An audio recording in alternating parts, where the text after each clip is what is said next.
Hey guys, anime fanfics here. This is chapters 9 to 12 of the Namikaze Prodigy by Soul Reaper Crew. Links to all stories are in the description below, and make sure to like and subscribe to my channel. Chapter 9. Chunin Exams Survival. Oh, what hit me? Naruto groaned aloud as bright light shined directly down upon him, causing him to groan even more and put his hand in front of his eyes in order not to go blind from the sun. He didn't know where he was, but wherever it was hot, very hot. So much so that his forehead was sweating an awful lot and could feel his clothes were sticking to him a little, making him feel a little uncomfortable. The ground beneath him was flat and soft, however it felt loose and like it was shifting beneath him. What am I lying on, he thought as he began to sit up. When he went to rub the back of his neck, he found sand covering it. Looked behind him completely, he saw his whole back was covered in sand.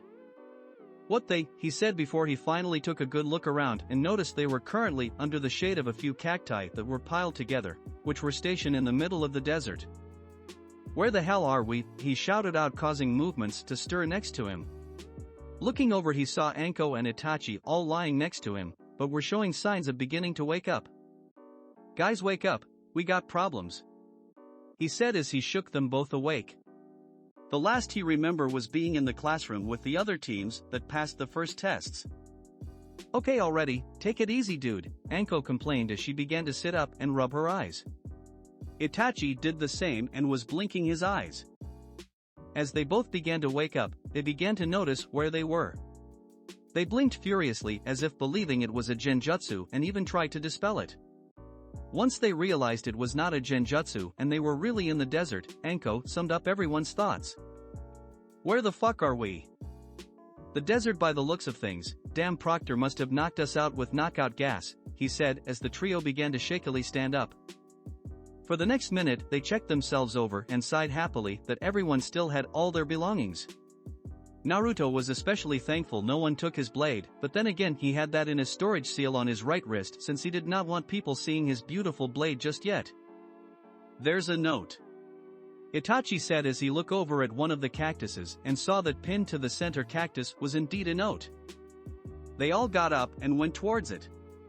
Itachi delicately took it off, not wanting to get struck by one of the prickles of the cactus plant, and read out what it said. Congrats for passing the first exam. Now the real test begins. Your team has been stranded in the middle of the Suna desert, to which your team must survive. You have 5 days to return to the Suna village. If you do not return in that time, then you will be disqualified. Along the way there will be a surprise in store. Oh goody, this sounds like a heap of fun, Naruto commented dryly as Anko and Itachi could not help but agree with him. So we are stranded. Who the hell came up with this stupid idea? Anko wailed as the two sighed and shook their heads. 5 days, huh? I don't suppose anyone actually know which direction we have to go in, do you? Naruto asked as he looked around them. I guess that is another thing we have to figure out. Navigation and stuff like that, Itachi added, though he was more worried about getting food and water once they ran out. Well, if we have 5 days, then I guess we should aim to get there sooner than that. Everyone check your packs to see what food or water we have, since water especially is going to be something we will need to treasure in the desert. It took a few minutes, but they quickly figured it out.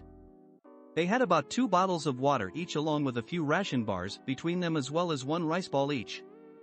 It was not much, but it would have to do. If we run out, then we either have to hope we find some kind of oasis and that Kami is smiling at us, or we make quicker haste towards finding Suna. Well, that is great and all, but how exactly do we find Suna? I don't see anyone with a compass, Anko said, making both Naruto and Itachi think. They thought about it and now really did wish they had a compass and a map. But if they wanted to be Chunin, then they had to figure out news way to get back to Suna. Naruto, Itachi asked, getting the blonde attention. Your sensor ability, how far can you sense with it? My sensor ability? I can sense pretty far. I mean, when I was 5 I could sense at least a few miles, but I have never tried anything that long range. I know there is no chance I could sense all the way to Suna since I have no idea how far out we are. Don't try and find the village, instead look for the nearest sign of life and we can head in that direction. What about your Sharingan? Said Anko, thinking of a way that she could help out. But what if the other sign of life is another team? It's a chance we will have to take. Plus my Sharingan can't see that far. Replied Itachi. I got it. Both stopped talking as they looked towards Anko, who was beaming with pride. I know how we can find our way back to Suna, she said, getting raised eyebrows from both boys. Would you like to tell us this way of yours? Naruto asked as Anko grinned. Better. I can show you, she said before biting her thumb and planting it on the ground. Kuchiyos no Jutsu. A tiny cloud of smoke appeared just in front of Anko, and I watched a small green-skinned snake appeared and slivered towards Anko and up her arm. What can I do for you, Miss Anko? The snake asked. Rella, do you think you could point us in the direction of the sand village, Suna? We have to make it there in the space of 5 days, though we don't have much food and water, so we would prefer to get there as soon as we can. The snake nodded its head and slivered back to the ground and put its head in the air as its body coiled around on the sand. The trio waited for a couple of minutes as the two slits that were its nostrils smelled the air, along with its forked tongue slipping out of its mouth and tasting the air. Once the few minutes were up, the serpent's eyes twitched before it began to slither away, motioning for the trio to follow after it. After putting on their cloaks to protect their bodies from the harsh light of the hot sun and try to keep themselves cool and not sunburnt, they quickly followed after the snake with Anko up front and then Naruto and Itachi behind. Wow, that was handy. How did she find it so quickly? Naruto asked Anko as they got their things together and began walking after the snake. I had Rella familiarize herself with the scent that Suna gave off. It may not be a person, but the village does have a unique smell accustomed to it. Plus my summoned snakes can sense chakra too with their inferred vision, picking up heat signatures from a great distance. We may be far out, but a snake has great enhanced senses to that of a person.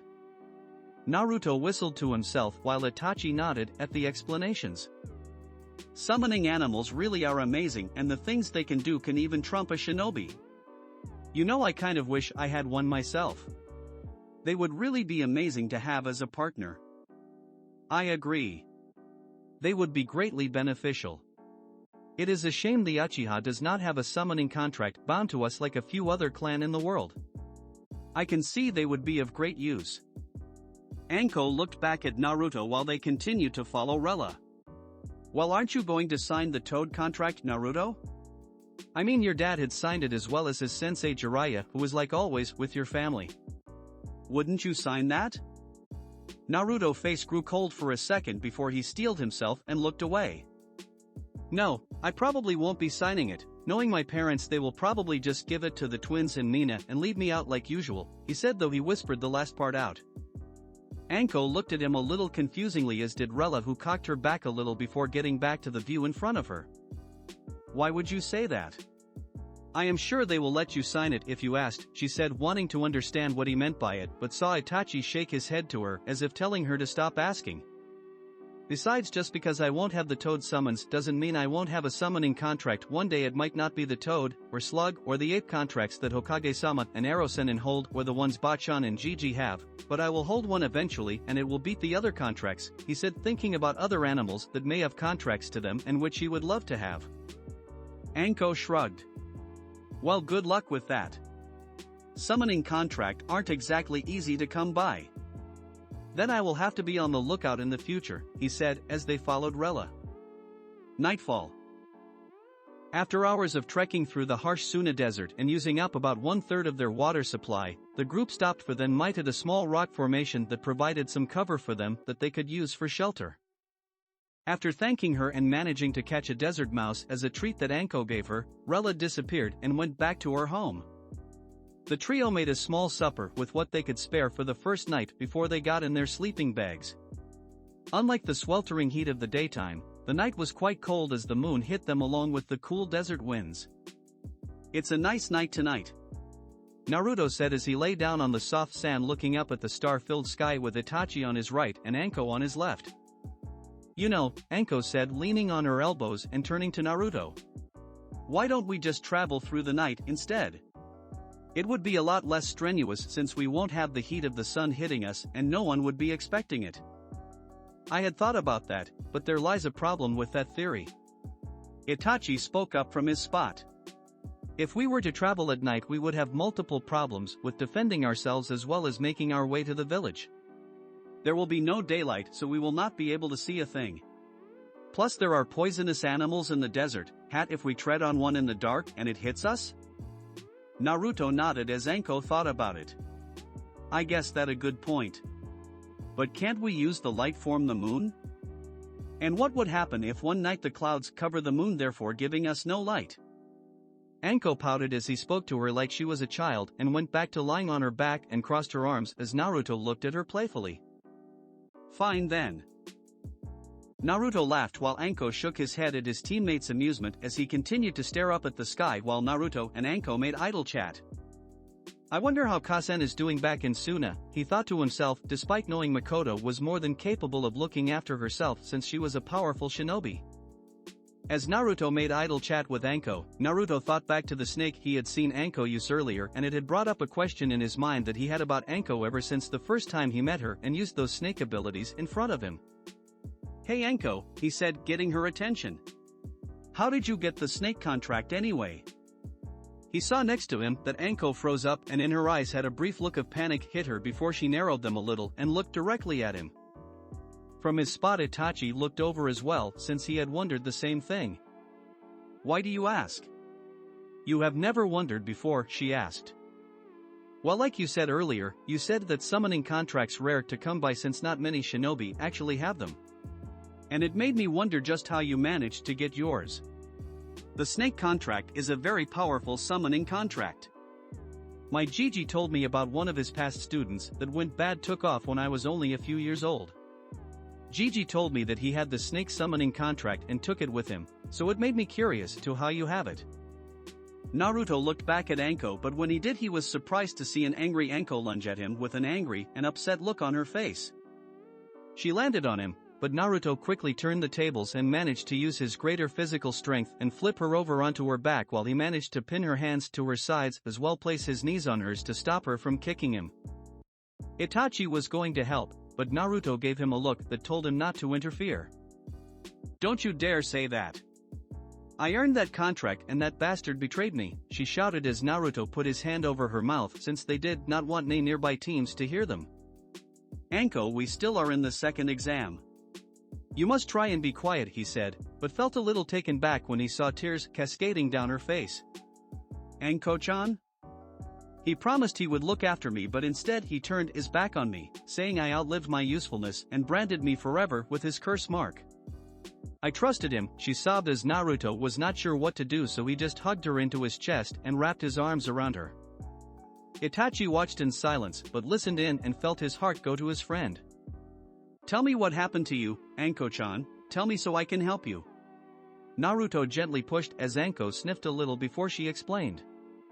She explained how 6 years ago when she was 4, the snake Sannin Orochimaru had taken an interest in her and had taken her under his wing and made himself her guardian and mentor.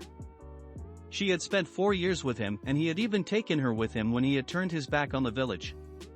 At first she said he was a nice person who made her feel at ease but then would disappear for long periods of time and each time he had become more and more sinister-like. Then one day when he came back he hate-bitten her out of the blue and put some kind of seal on her neck that caused her to fall into excruciating pain as it made her body feel like it was on fire and being ripped in two.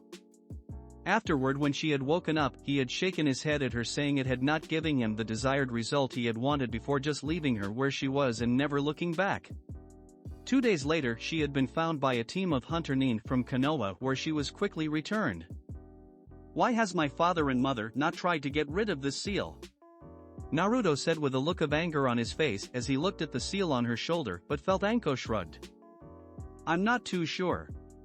The Hokage said the once that without knowing the formula Orochimaru used, it would be difficult to destroy it. Plus they said he put some of his essence into it, making it darker and it made those uneasy to try and tamper with it in case it backfired. Naruto nodded and though it did make sense, he understood where they were coming from, though it still made him pissed as he covered the seal up. Anko-chan look at me, he said as Anko looked up at him. As you know, I am practicing and training to be a Fuinjutsu master, and after seeing this seal and hearing your story, I will make you this promise right here and now. I promise I will make Orochimaru pay for hurting you and I will get that seal of you. I promise it on my way of the shinobi, he said as Anko looked up at him with shocked and wide eyes. I second that. Itachi muttered, making the two look at him, forgetting he was even there. We will make Orochimaru sorry for ever harming you, Anko-san. We will bring you justice.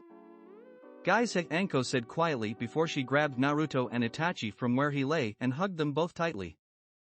Thank you both so much, she muttered, making the two boys smile that returned the hug to her before they decided to call it a night and prepare for the second day of trekking through the desert of Suna.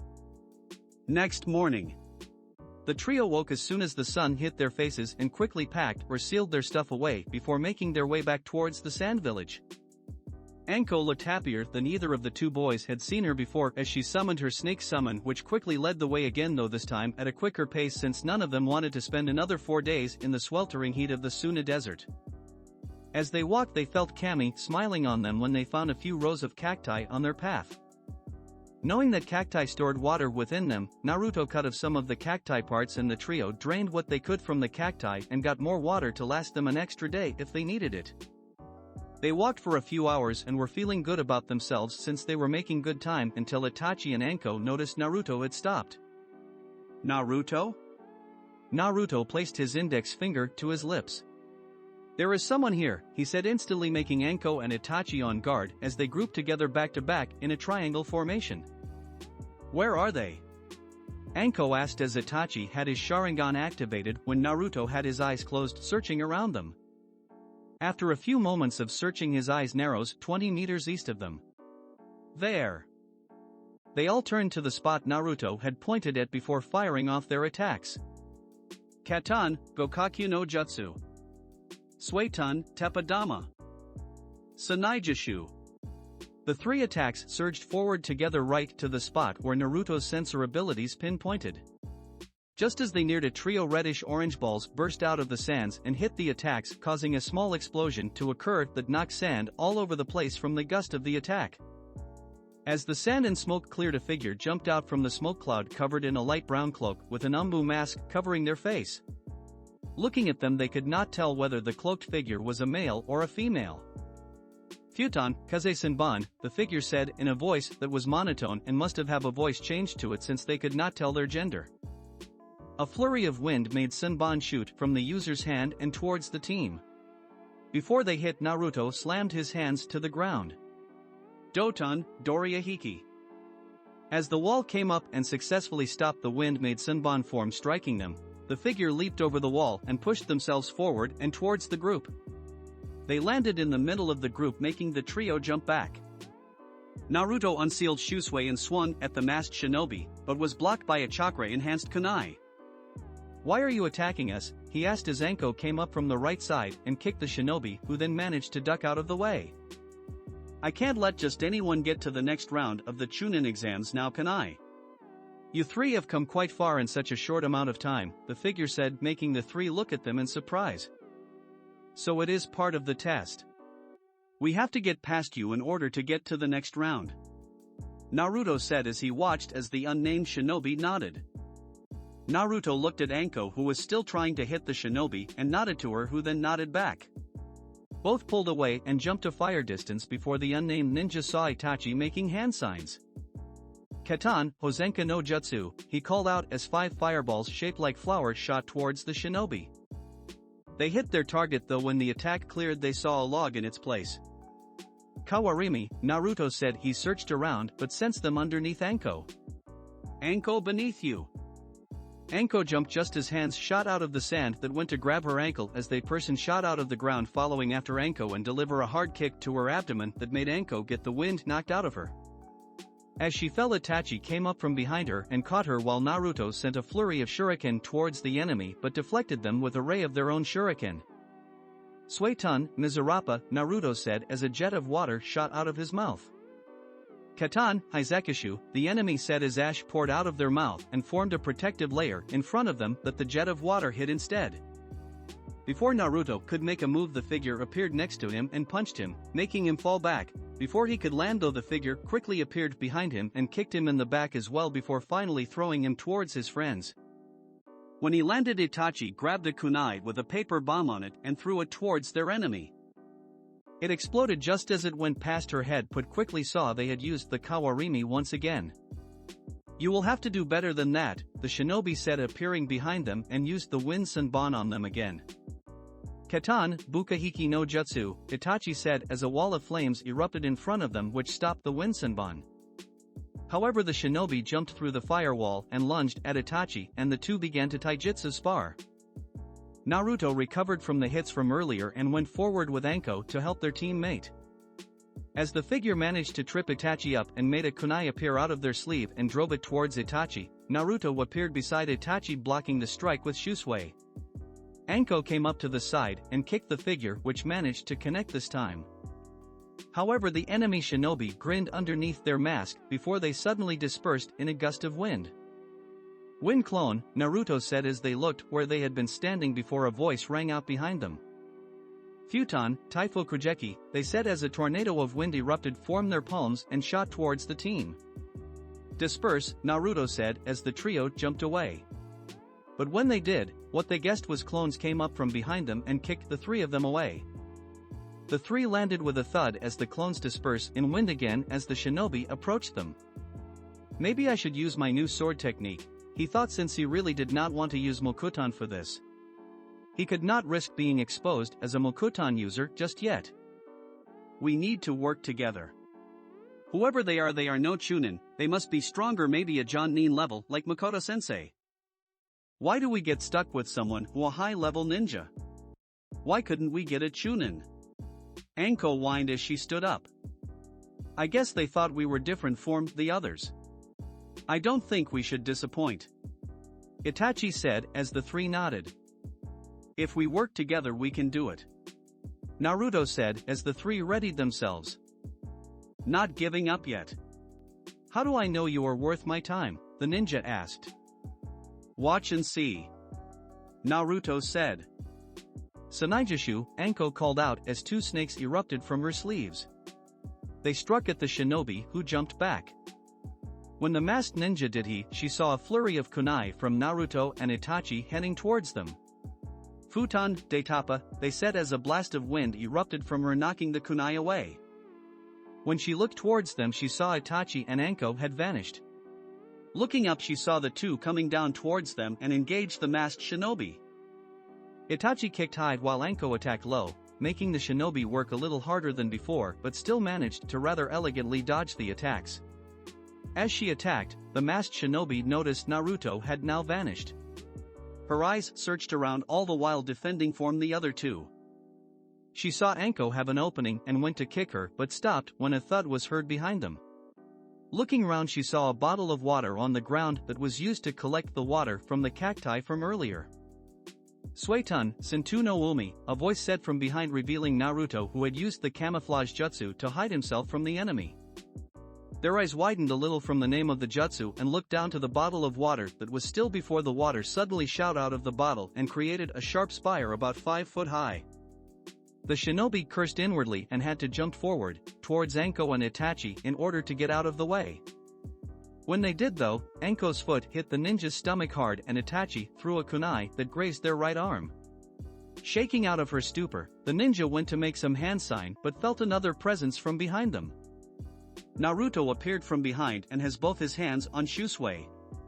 The masked shinobi noticed the blade has a blue aura around it, showing Naruto is pouring chakra into it.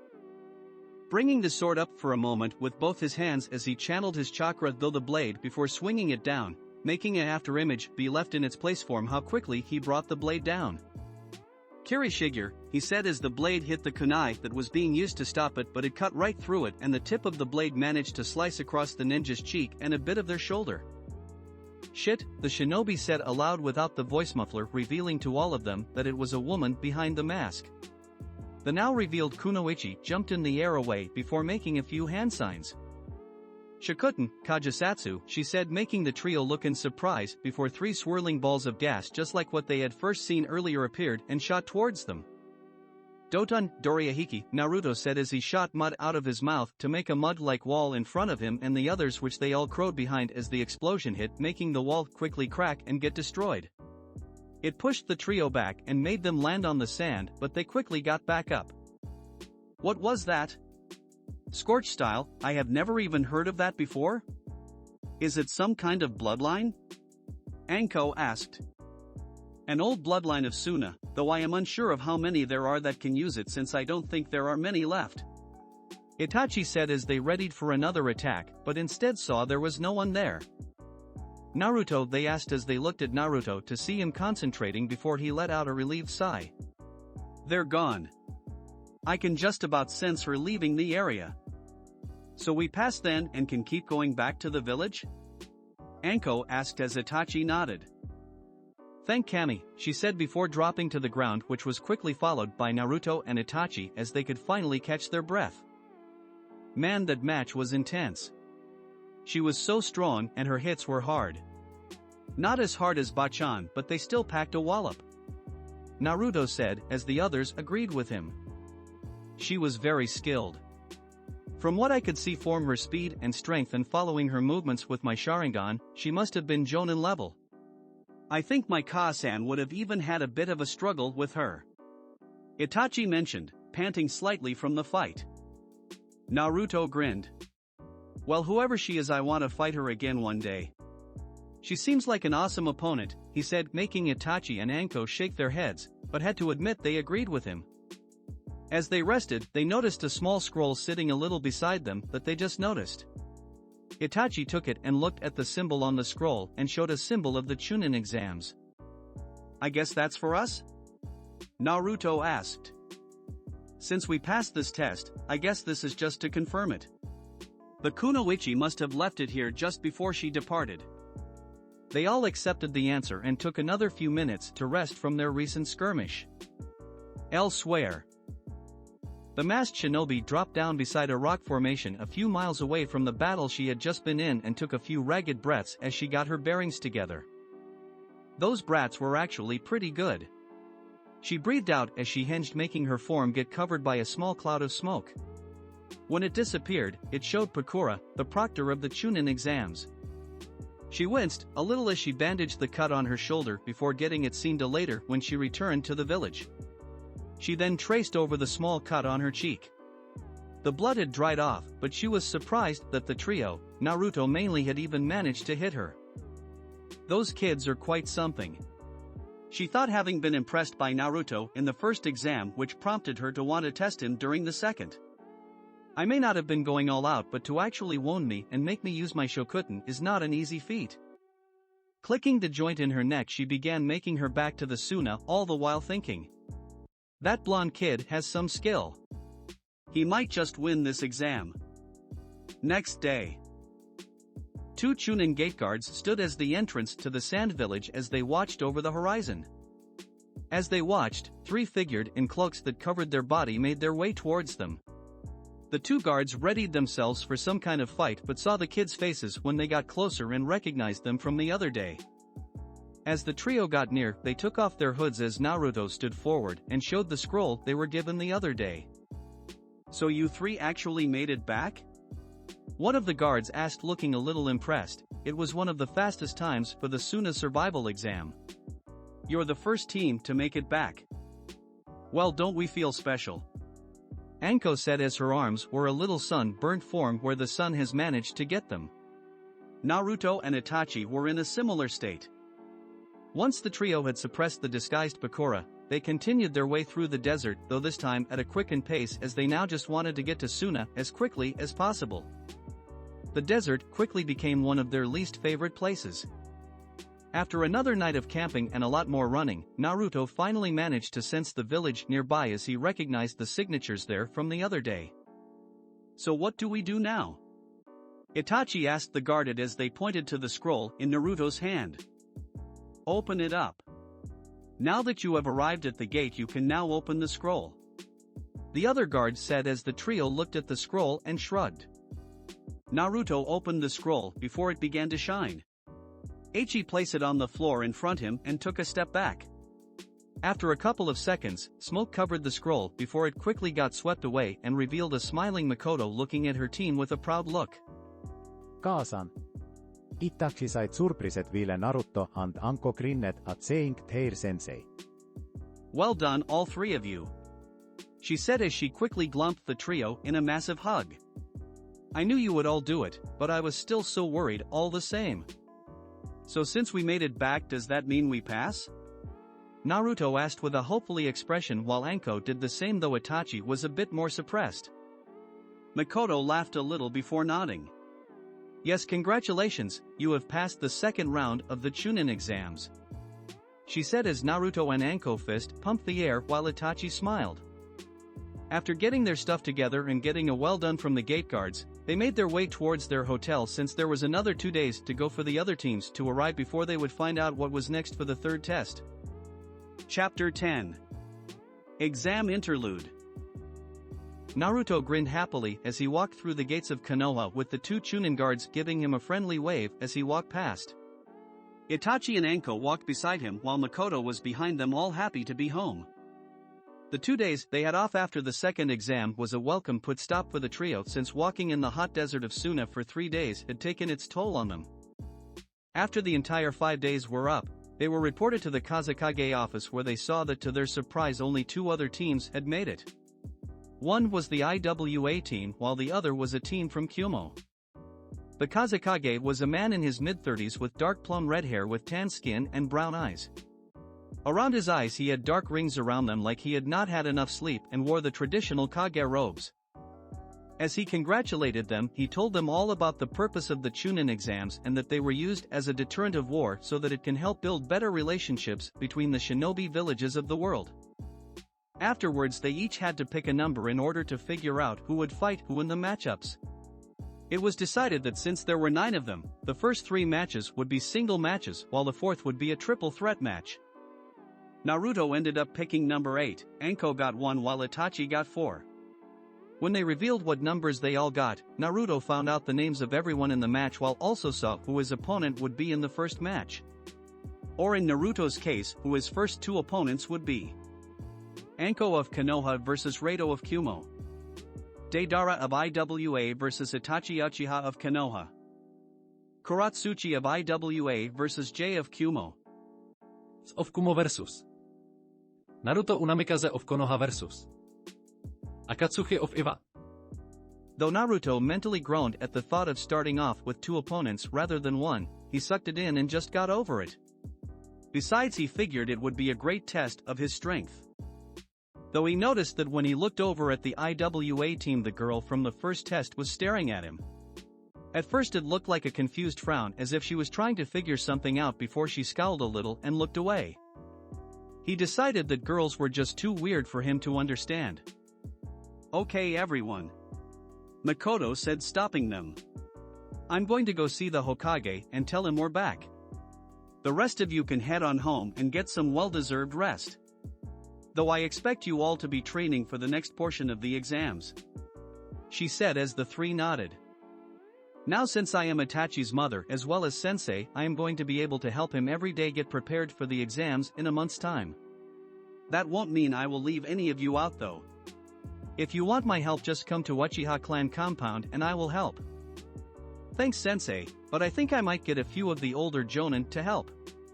Kurenai-san said she would help me if I got past the first 2 exams, as did Ibiki. I might ask them for some help, she said as Makoto nodded before looking at Naruto. I might ask Gigi and Bachan to help me prepare. Makoto nodded again but reminded them to come get her if they needed help since she wanted to help all her students equally, which both Naruto and Anko thanked her for. The group departed and Naruto made his way back to his home. When he arrived home he found it rather more silent than usual and wondered where everyone was until he tried to sense them. To his surprise he sensed Kushina and his siblings all outside in the backyard. When he walked out he stopped right in his spot and felt a bang of hurt in his heart at the scene in front of him. There was Kushina holding a kunai in her hand and was showing Eiji and Mito how to properly hold and throw one at a wooden post. Both were using wooden kunai since they were too young to use the metal ones at the moment.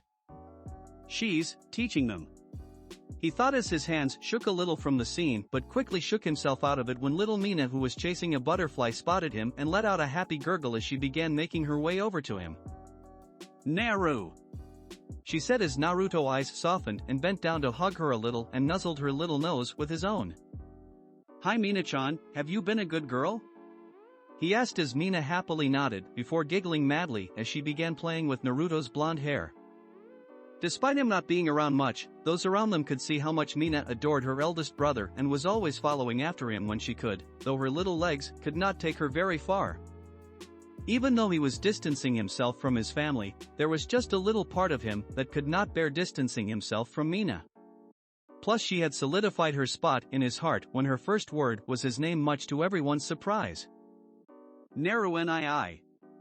Naruto heard as the footsteps belonging to a small child were rapidly coming towards him. He looked to the side and braced himself as a blur of blonde with a few red streaks in it jumped into him and hugged him tightly.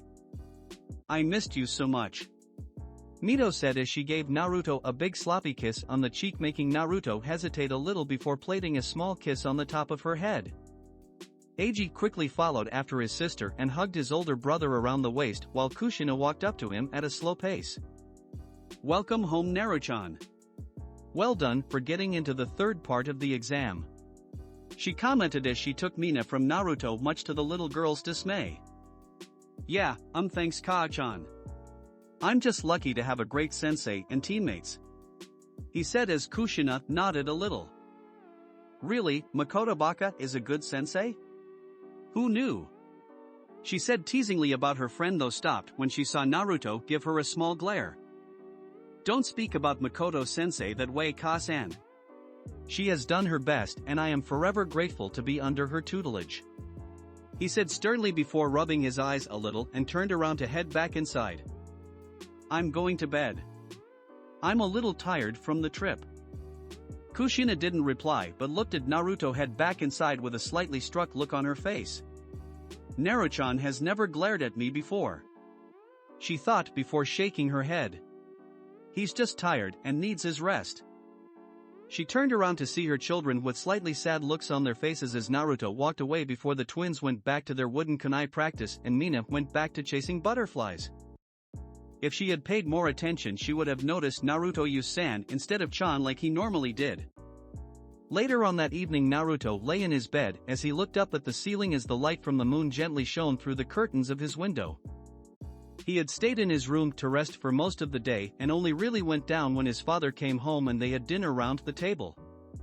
Most of the dinner talk was taken up by Mito and Eiji, who were talking about their day with Kushina, while Mina was either gazing into space or was laughing at the funny faces Naruto was making at her. When it got to Naruto and the Chunin exams, he only gave them short answers and didn't get into the details since he was not really in the mood for talking. Both Minato and Kushina frowned a little at that and wanted him to tell them more, however he just stayed mostly quiet, ignoring them when they asked for more details. Afterwards, he took his dish and cutlery and had them washed before he went back to his room.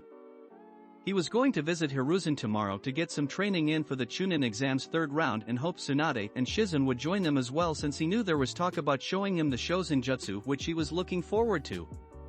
He looked at his alarm clock to see it was 11 p.m. He was about to shut his eyes before he heard his door open up slightly and could hear little steps coming towards the bed. He sat up and saw little Mina walking towards him wearing her little purple pajamas while holding her teddy in her arms. "Mina-chan, what are you doing in here? It's late and you should be in bed," he said as he saw her rub her eyes with her tiny hands before she looked at him and put her arms out. "Stay with Naru," she said, making him hesitate a little before he let it be. He smiled and went forward and picked his baby sister up. He lifted the covers and put himself and Mina under them, with Naruto leaning on his side while Mina was snuggled up next to him. Mina snuggled into her big brother's chest as Naruto wrapped his arms around her to keep her warm and safe. "Lube you Naru," she said, yawning before she immediately fell asleep. Naruto looked down at his baby sister and gently kissed her forehead. "Good night Mina-chan. Sweet dreams." Just when Naruto fell asleep, Kushina passed his door to see that it was slightly open. When she took a peek in, her face softened and had a warm smile appear on her face when she saw her youngest cuddled up with her oldest. She tiptoed back before gently and silently closing the bedroom door and made her way to hers and Minato's room. Next day. I am impressed, Naruto. You and your team sound like you had quite the experience for your Chunin exams. And you finished the second round in 3 of the 5 days is an impressive feat, Hiruzen said as Naruto finished recounting the first 2 rounds to Hiruzen, Tsunade, and Shizune, who had welcomed him back and told him well done for his efforts in the Chunin exams and for making the 3rd round. Now what do you know about your 2 opponents? Well, that's just it. I don't really know anything about them.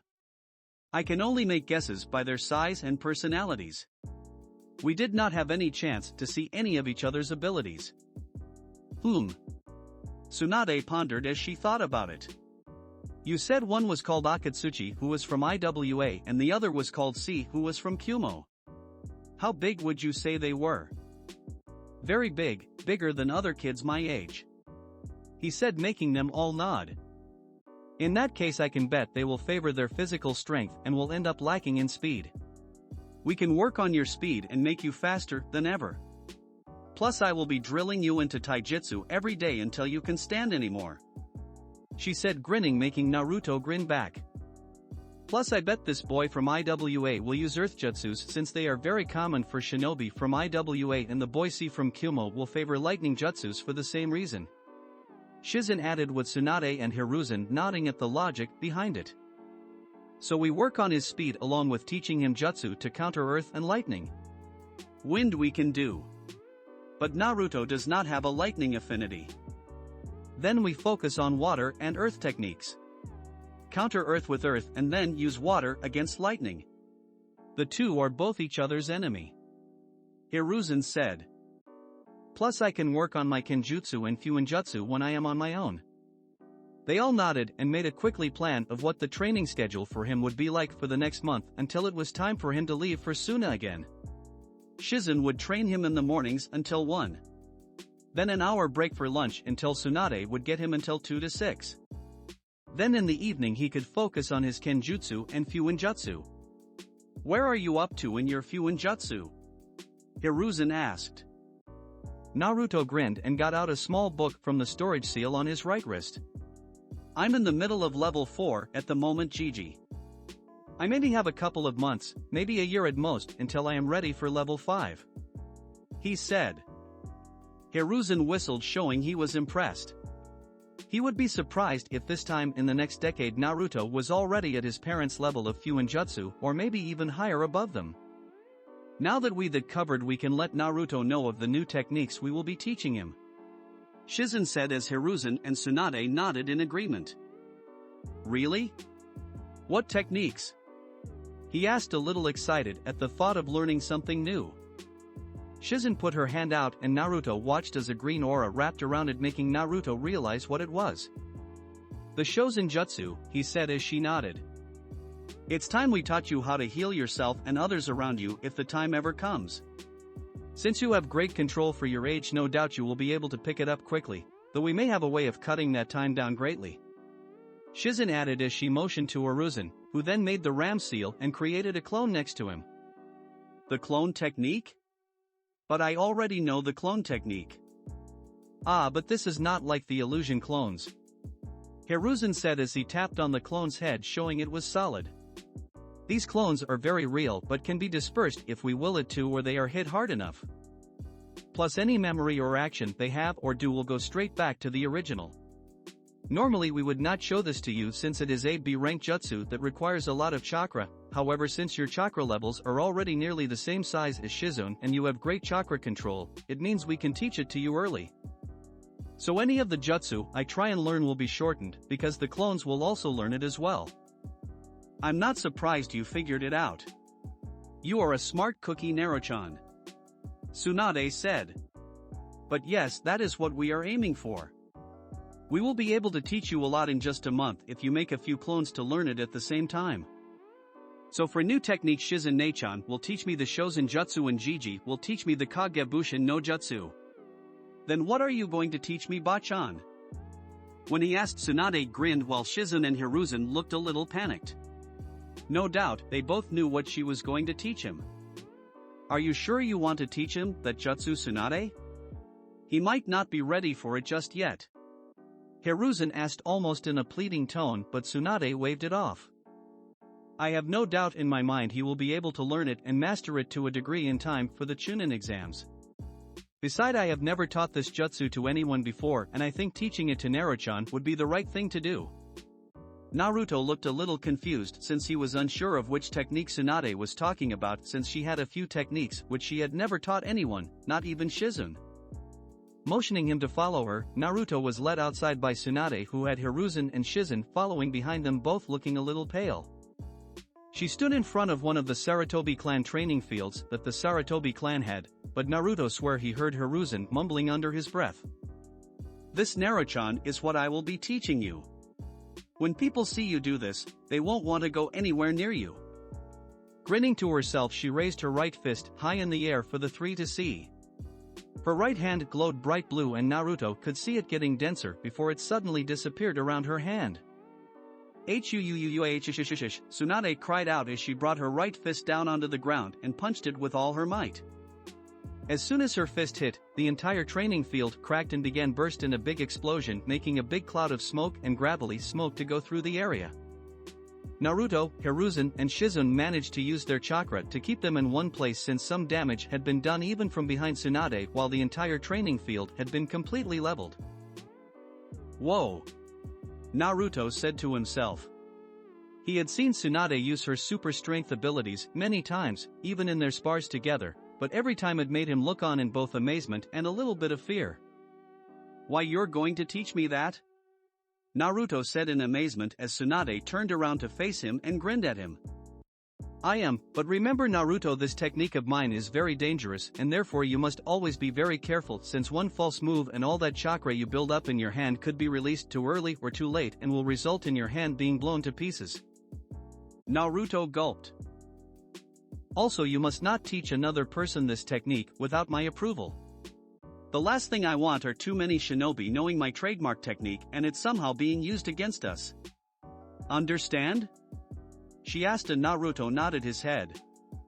Naruto grinned happily. The three older shinobis smiled at his eagerness, but before they could push forward and begin the training, an Umbu appeared. Tsunade-sama, Sandem-sama, Shizune-san, the Hokage has requested your presence in his office. He says it is of the utmost importance. The trio all looked in surprise and curiosity to what Minato was asking of them. We will be right there. Hiruzen answered as the Umbu disappeared.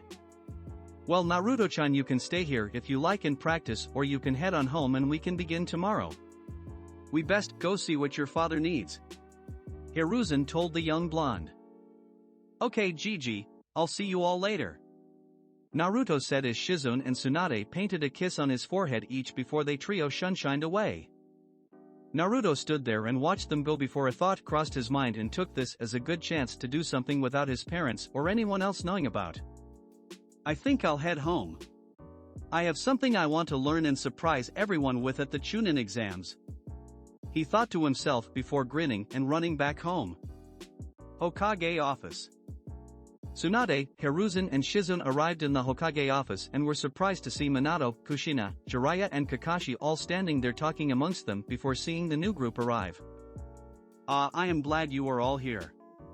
Jiraiya here has important information for us which the three of you need to hear. Minato said, though they could see he had a happy smile plastered on his face. Tsunade, Hiruzen and Shizune looked towards Jiraiya, who looked a bit more serious than he normally did as Kakashi and Kushina stood up to the side. The prophecy from the toads have changed and I now know for certain whom it speaks of. The prophecy speaks of two children born from two powerful parents that reside in a leaf will stage a great revolution in our world and will lead us to an era of peace. The three shot their eyebrows up again as Hiruzen spoke up. I have an idea of who you mean, but I would like you to say it anyway. Mito and Eiji, I know in my gut they are the children of prophecy. I am sure of it, as are Minato, Kushina, and Kakashi. Okay, well, that's all fine and dandy. Tsunade interrupted as she stood with her hands on her hips. But why gather us all like this? Surely this is something you could have told us at a separate time. Since Eiji and Mito are the children of prophecy, we need them to be ready when the time is right. We know it early, but we think it is best to start their training early, to make them as strong as possible for when the time comes. Kushina said, which shocked the three. Kushina-sama, don't you think 5 is a little young? I mean, yes, the three of us began training Naruto when he was 5, but that was because of the Kyuubi attack. The twins won't have an incident like that during their youth, I imagine.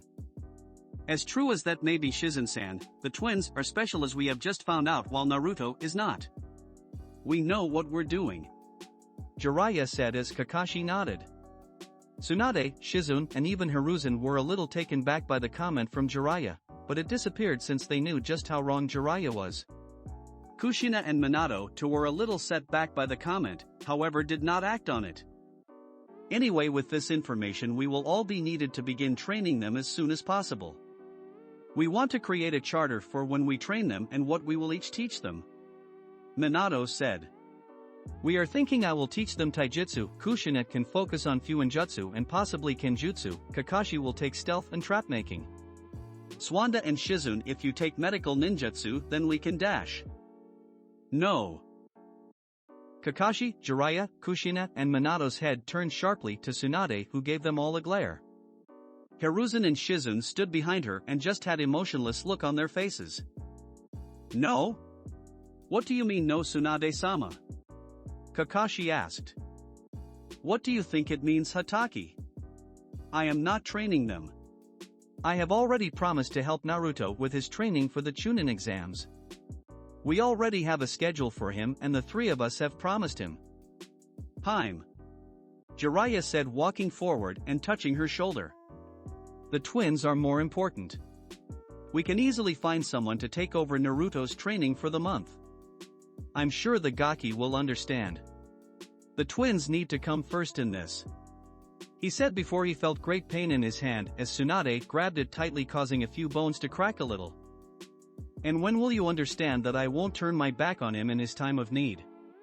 Unlike some, she said as she turned around and began walking out of the office. What do you mean by that? No one has turned their backs on Naruto-chan?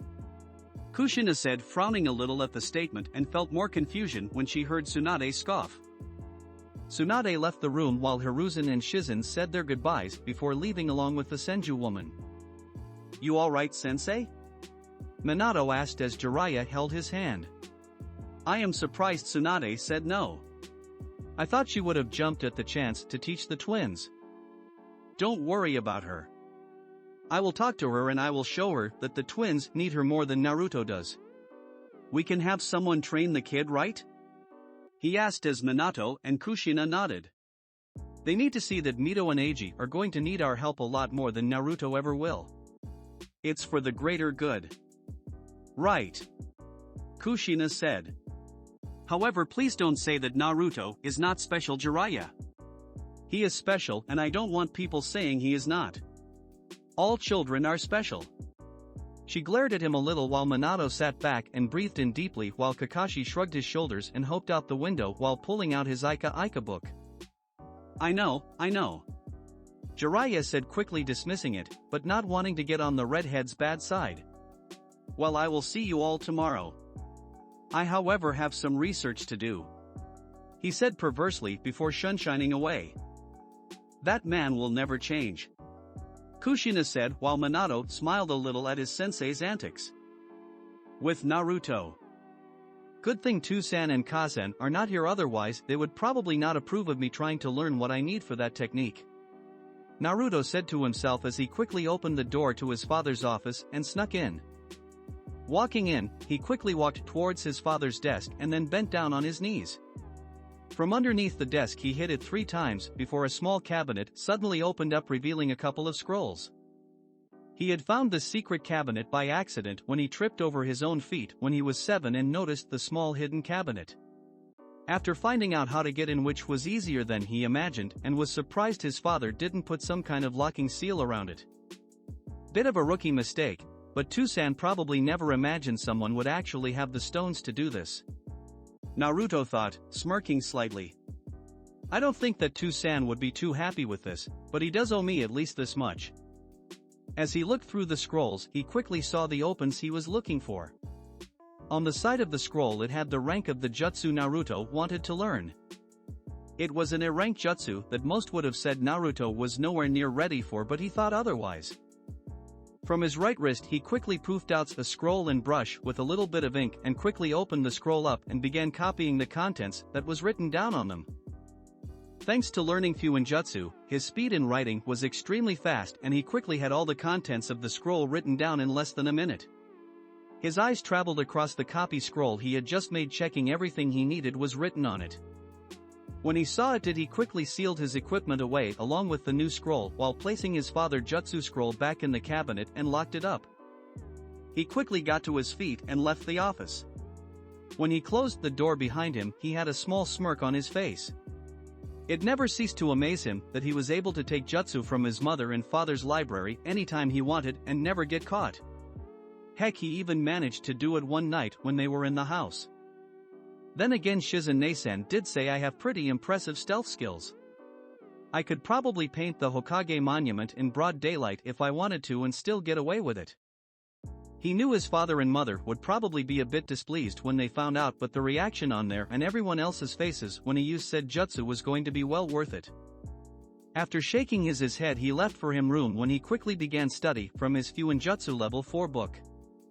Next day with Anko. Anko panted a little as she ducked a swipe from Ibiki Marino, a man in his early 20s and who worked for the TNI division in Konoha. Since she arrived in Konoha, Ibiki had taken an interest in her and shown her a thing or two from time to time. That and Anko loved hanging around the TNI building. The torturing screams from there were music to her ears. To the side of the small field was Kurenai Yuhi, who was watching Anko fight Ibiki since the two had agreed to help ready Anko for the exams. I won't let Naruto and Itachi gap getting any bigger from me. I need to catch up. Especially if I want to kill him one day, she thought before she charged and engaged Ibiki in taijutsu while using her snakes to try and bite the hell out of him. With Itachi. Itachi sat meditating in the middle of one of the Uchiha training fields with his eyes wide open, showing his matured Sharingan, which was scanning around the area. After a few moments, a barrage of shuriken shot towards him. However, Itachi quickly got up and with great speed threw his own shuriken, which countered every single one of them. When he stood up, his mother appeared behind him and went towards him with her tanto, however instead of moving he let the blade pass through him. When it did, instead any blood being spilled, Itachi merely faded away like a mirage. Very good, Itachi-kun. Makoto said as she looked to her right to see Itachi standing there nodding at his mother before her own Sharingan flared as mother and son lunged towards each other. With Naruto. Naruto breathed easy as he held the sheath shusui in his left hand as he crouched on his spot. His eyes were closed and he was focusing on everything that was around him. He could hear and sense everything and everyone around him, which included Shizune and Hiruzen, who were watching from the side. As he finished taking a breath, his eyes shot open and with great speed he sped forward before stopping a few meters as a small boulder that was in the way. His blade was now out of its sheath, but Naruto was slowly sheathing it back in. Just before he put the whole way in, Naruto muttered under his breath before the clink of the blade being fully sheathed ran out along with a loud crack to be heard. Everyone looked to see the boulder was now cut clean in two. Naruto grinned while Shizune looked towards Hiruzen, who had an equal grin on his face. Chapter 11. Chunin Finals Part 1. The crowd roared and cheered as Naruto stood in the center on the Suna Chunin exam stadium. To his left stood Itachi and Anko, while on his right were the IWA and Kumo teams. That's a lot of people, Naruto muttered as Anko and Itachi had to nod in agreement. Easily all of the Suna shinobi and most of its civilians were here in the stadium along with a lot of foreign shinobi. Go Naruto, Naruto heard as he looked up in the stadium and went a little bit red before smiling as he saw Tsunade, Shizune and Hiruzen in the crowd. Tsunade had even made a giant flag that said Team Naruto and was waving it around. Instead of being embarrassed, he just laughed and gave Tsunade a thumbs up as grinned at him. Just beside them was Makoto and a few members of the Uchiha clan, which included Fugaku, Sasuke, Rie, and Itachi's family member Shisui, who Naruto had met a couple of times before. Shisui was a lot like Itachi as well as did not have that Uchiha stick in the ass.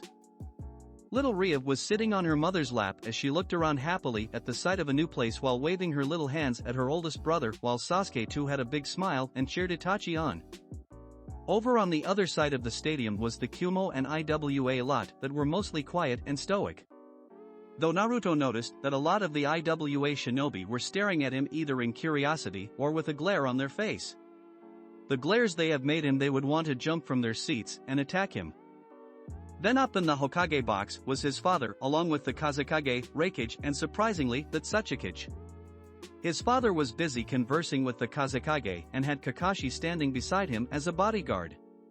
The Kazekage had a tan man with half his face covered by white cover. Beside the Tsuchikage, who was an old man that was very short, old man with a triangular beard and a mustache that has angular corners, a big red nose and thick eyebrows. The top of his head is completely bald, although he has long white hair on the lower half of his head which is styled in a traditional Chanmichi haircut. Over his shinobi coat he wore a mostly green and red coat.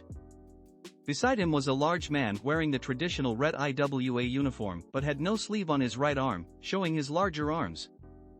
Then beside the Reikage was the same Jonin who accompanied him to Konoha just over a year ago.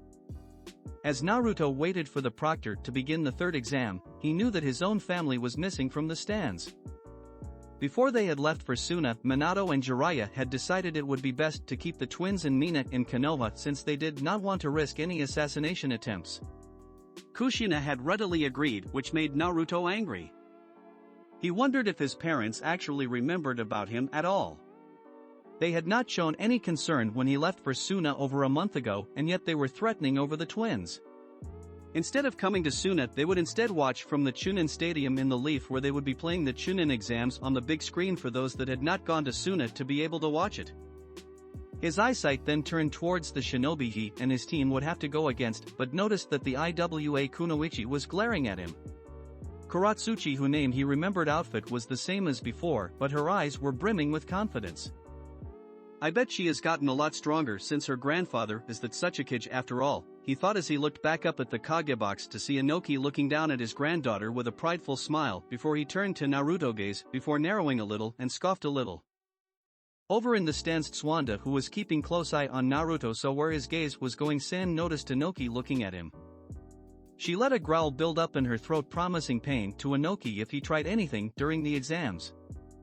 Next to him Anko let her eyebrows shoot up a little. You okay, Naruto? Anko asked as she tapped her friends on the elbow since she saw his frown on his face. Yeah, I'm fine. Just thinking that all, he said, looking away from the stands and just focusing on the ground in front of him. Always dangerous, she said, snickering a little while Naruto knocked her a little with his hip, making her almost trip. He got a glare in return. Konoha. Kushina sat in the Kage box with many of clan heads as they waited and watched the Chunin exams, wondering how well Makoto's team was going to do since she had bragged that her team was finally going to make Chunin first time around. It earned a lot of scoffs, thinking it was ridiculous, but were curious nonetheless. Kushina sat with Mina on her lap, who was giggling happily as she saw her brother on the big screen. If it was not for the eyes, he would be a carbon copy of Minato, Inora said as her daughter Ino sat by her feet, happily playing with Mito and the other clan children. Suna. From the center of the arena a small smoke cloud appeared and got quickly swept away. Pokora arrived and stood in the arena, drawing attention to herself as her being there signaled the matches were about to begin. Good luck guys, Naruto whispered. You too, both Itachi and Anko said to him before they paid close attention as the Kazekage stood up from his seat and began to speak as his voice projected through the arena. Ladies and gentlemen, welcome to the third part of the Chunin exams. I welcome everyone who is from the village of Konoha, Iwagakure and Kumogakure and hope you are enjoying your stay here in Suna. Watch as these 8 young genin will show the world why they are ready to advance into becoming Chunin of their village. Pokora, I leave the rest to you. Pokora nodded towards her Kazekage before looking at the 8 genin. If any of you want to drop out now, then now is the time to do so, she said as everyone watched as no one moved. In that case, would everyone except for Anko Mitsurashi of Konoha and Reito Koroshini of Kumo please leave the field and go to the competitors box, she said. Kick some ass Anko, Naruto said as Anko grinned at him knowing that kicking ass was exactly what she had in mind. Naruto and Itachi left the arena and stood next to one another as they watched their friend and teammate. So how do you think she will do? Itachi asked watching as Anko took up her position as did the Kumo shinobi. Naruto grinned at the question. Anko is going to win, no questions asked. She has been working her butt off this last week so there is no way she would lose to this guy. On the field. You ready to lose, Leaf Girl? Rado asked as he cracked his neck and shuffled his arms around. Anko stood calmly and firmly as she stared at her opponent before she licked her lips a little showing her anticipation for the match. Proctor stood up to the side as she looked between the two. She raised an arm which made the stadium fall quiet before she swung down. Hajime. As soon as the word was said, Rado shot forward and pulled a sword from its sheath on his back and swung down at her. Anko saw it and jumped backwards a few meters. Rado did not stop since he quickly jumped forwards and began trying to strike Anko with his blade. He was swinging in a mad frenzy, but Anko though was easily dodging the strikes. Raiton, Inazuma Zeppin, he said as he threw his hand forward to try and grab Anko's shoulder and send currents of lightning going through her body. Anko however kawarimi'd away and reappeared 10 meters behind him leaving a log in her previous spot. As she stood there she bent down a little, traced her thumb over the ground, something Rado did not take much notice of while the shinobi in the stands did. Interesting, Hiruzen thought as he watched Anko. Rado growled loudly and breathed hard as Anko danced on the spot a little. Rado once again went forward a bit, this time tried to hit her with his taijutsu, which by the way he was throwing punches towards her though it looked similar to an academy-style taijutsu. His punches and kicks were a little sloppy and Anko easily maneuvered out of the way before landing once again 10 meters away from him. Damn it, stop dodging and running away, you coward, he said to Anko before he felt something slice his cheek all of a sudden and felt a warm trickle going down it. A cut formed on his cheek and behind him was a kunai. Anko blurred from her spot in front of him and appeared behind him and pinned his arms behind his body. Who is the coward, you snot, she said as she licked a small trail of blood from his cheek which freaked Rado out. She pushed him in front of her and with great speed and precision threw senbons toward Rado. Senbons? He laughed as he pulled them out. How pathetic, he said, throwing them away before noticing his arms suddenly went limp. A look of horror and surprise appeared on his face when his other arm suddenly went as well. My arms? What did you do? Those pathetic senbons, as you called them, were laced in poison, she said, making Rado's eyes go wide like saucers. Don't worry, it's not harmful, but it will make your body go numb and limp for a few hours. Don't worry though, you should be fine by the end of the day. However, she said as a wicked grin appeared on her face. It means you are now all ripe for the taking. She makes a hand sign and out of the ground a large snake bigger than Rado comes out of the earth and wraps around the numbed boy, who now looks ready to drop to the ground in fear. Now you can either surrender or I could have my friend have you as a snack. He has not been fed in a few days, so he is mighty hungry, she said, patting its head before the snake hissed loudly at Rado. Everyone watched as the snake's opened its jaws and elongated its fangs towards him. Just as the snake's mouth was about to devour him whole, Rado called out. I give up. I surrender. Darn, that takes the fun out of things, Anko said before shrugging as she called off the giant snake and watched as Rado dropped to the ground like a sack of potatoes. Proctor, who was standing a little up to the side, smirked a little before holding up her hand. The winner of the match is Anko Mitsurashi of Konoha. When she spoke, the audience clapped while those from Konoha cheered. Proctor optioned for a stretcher to come onto the field and they quickly took Rado away. That girl is pretty good. She might have a bright future in the Leaf, Hiruzen said. Though I wonder where she learned to use poisons. Both Hiruzen and Swanda glanced over towards Shizune, who shuffled a little in her seat before returning to the field. Up in the Hokage box, the Raikage grumbled a little while Inoki looked at the girl curiously. How is it that she has the snake contract, he asked. I'm not at liberty to say that, Minato said firmly as Kakashi eyed the older Kage while the guard of Inoki's looked in Kakashi's. I would not bother asking such a kid. When it comes to sharing information, don't expect to get anything back from him or that village of his. Minato glared a little from his seat while the two Kages huffed. Not surprising. The boy always was full of himself, Inoki muttered while Kakashi glared at him before Inoki glared at Kakashi. Boy, if you don't stop glaring at me you will be joining your father in the afterlife, he threatened as Minato put his hand on Kakashi's shoulder as things went quiet in the Hokage box. Good job out there, Anko. You showed him who was boss, Naruto said as Anko shrugged. I did what I could, she said before looking at Itachi. You better win your match because I will be waiting for you in the next round, she said as Itachi nodded and began walking onto the field. Itachi arrived on the field as he looked across from his opponent, Deidara of IWA. The blonde IWA shinobi was grinning as his hands were very close to a pouch on his side. Uchiha-san? Are you ready to behold my art? It is quite a bang, he said as Itachi furrowed his brow. Art? Art is fast, something that happens in an instance. It's so quick most don't even see it. Except for me, that is. It's art, it's beautiful. It would be great to defeat you, Uchiha-san. My sensei that Tsuchikage will be pleased with me knowing I defeated someone of the famed Uchiha clan. After speaking, many looked at him in surprise at that he was trained by Inoki. Some of the Uchiha members including Mikoto looked a little worried while Fugaku and the others showed no emotion. In the Kage box the other Kages looked at Inoki in surprise since Inoki had never shown any interest in taking on a student before other than those in his family. So they wondered what was so special about this one boy. A student of the Tsuchikage. He is going to be good then, Naruto said as Anko nodded in agreement. Bakura's voice broke everyone out of their thoughts as she raised her hands. She looked towards the two who both nodded at her. She nodded back before calling out Hajime. Immediately both Itachi and Deidara jumped back from each other to the other side of the field. Naruto fingered his shurikens in his pocket while keeping his eyes plastered on Deidara while Deidara and put his hand in the pouch and took out a lump of white clay. Everyone looked in curiosity at what H was going to as well as Itachi before everyone had a slightly grossed out look when they saw a hand appear on his hand with a tongue sticking out of it. It ate the clay and began to munching on it.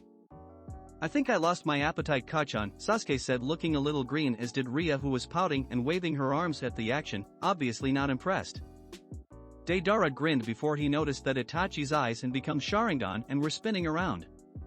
He looked away and tried to avoid eye contact since he had been told that an Uchiha could easily put a Genjutsu on someone by just looking at them. Your eye tricks won't work on me, he said as Itachi then threw a flurry of shurikens. Dotund Doriahiki, Deidara called as he made the hand signs while his right hand was still munching on the clay. The wall went you and stopped the shurikens, but Deidara was surprised to see Itachi quickly appear on top of the wall. Katan, Gokakyu no Jutsu, a torrent of fire went towards Deidara and poured over Deidara much to everyone's surprise and a few people's cries. Itachi looked a little surprised, but when the fire disappeared he and everyone went all-tidal wide-eyed when they saw Deidara begin to melt away. A clone, Itachi thought before he suddenly heard scurrying come from beneath him.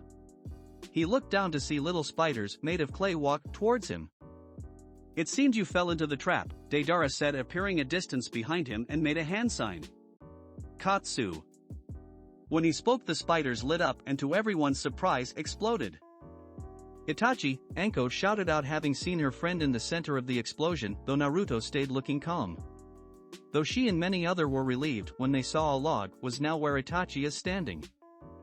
Not bad, Itachi said now appearing behind Deidara with a kunai to the back of his neck. When did you make the clone? I see the Uchiha live up to their name. I would be disappointed if you did not. And to answer the question when the earth wall went up. But you Uchihas really should pay more attention behind you, Deidara called as Itachi looked behind to find more clay spiders appearing and jumping towards him and trying to latch onto him. Itachi jumped up high towards the top of the wall. Katan, Ryuka no Jutsu. A giant head of a dragon flew towards the clay burning and melting most of them. When the spiders disappeared Itachi was surprised to see owls made of clay now flying towards him. Frowning he made a new set of hand signs. Raitan, Reiku Senbon no Jutsu, a range of lightning-made senbons formed in front of him and he threw them towards the clay-made owls.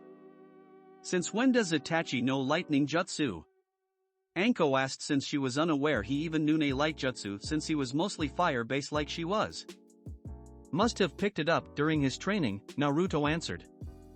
The lightning made senbons hit the owls and they all went tumbling down. As Itachi looked toward Deidara, he saw a grin was plastered on his face. You're in range, Deidara said as from the corner of Itachi's eye he noticed a small clay bird appear in front of him. His eyes went wide and jumped back as much as he could but saw that he was just too close. Deidara looked victorious as the tongues in his hands swayed around in every direction. Now you know that art is an explosion. The clay bird exploded right by Itachi, caused a small shock wave to hit the arena and throw a couple off their feet. The walls that it was close to now had a big indent and cracks in it. Coming out of the smoke cloud, Itachi jumped out, all limbs still intact but had burn on his right hand and leg along with some blood going down the right side of his face. However, as soon as he landed, a clay-made centipede came out of the ground and wrapped around. It held on tightly as Deidara appeared in front of him with a grin on his face as he held up the hand sign for the explosions. Any last words, Uchiha? I would hate to make a mess, Deidara said. He waited for Itachi to say something but instead Itachi said no words but instead had a small grin on his face. The grin alone made rage boil inside Deidara, wondering what Itachi had to grin about. He was about to ask what he was grinning at, but just as he got close to Itachi, the Uchiha suddenly disappeared in a flock of crows. I would not make that hand sign if I were you, Itachi's voice said before Deidara suddenly felt something clamp around him. He looked down and was shocked to see the clay centipede wrapped around him instead of Itachi. What? I don't understand, he said as Itachi appeared in front of him with no injuries on him anymore, and he noticed Itachi's Sharingan eyes were spinning. A Genjutsu? You have had me in a Genjutsu. When did you put it on? The moment you first looked in my eyes at the beginning of the match, he said as everything around the suddenly broke away like glass, revealing the real audience who looked a little surprised.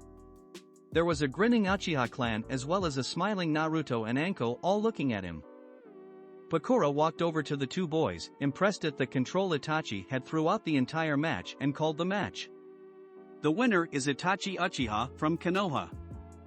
Many cheered as the Uchiha as Deidara slowly made his way of the field with his head low. Never had he felt this humiliated before. He saw that such a kid shaking his head while his IWA partners gave him some sympathy. Though he looked back at Itachi with hate-filled eyes, silently swearing he would make Itachi pay. That my boy. That my Itachi-kun, Makoto called out as Sasuke and Ria joined in while Fugaku tried to scold his wife for not acting proper, but she just waved him off. Itachi left the field a little red-faced since his mother was shouting how well her little boy did. He saw the grins on his teammate's face. Very nice, Mr. Uchiha, winning with a Genjutsu.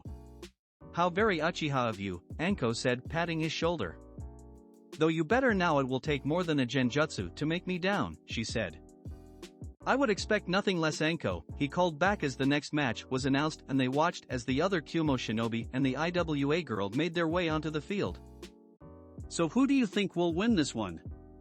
Anko asked as they all scanned the two opponents. The girl, Naruto said, getting looks from his two teammates. She is strong, I know that much. She is the granddaughter of the Tsuchikage, therefore no doubt he will have a hand in her training. Though unlike Deidara, I don't think a Genjutsu will be enough to take her out. He did not know how right he was. The match did not last very long. The Kumonin had changed like some academy student while Karatsuchi had remained calm.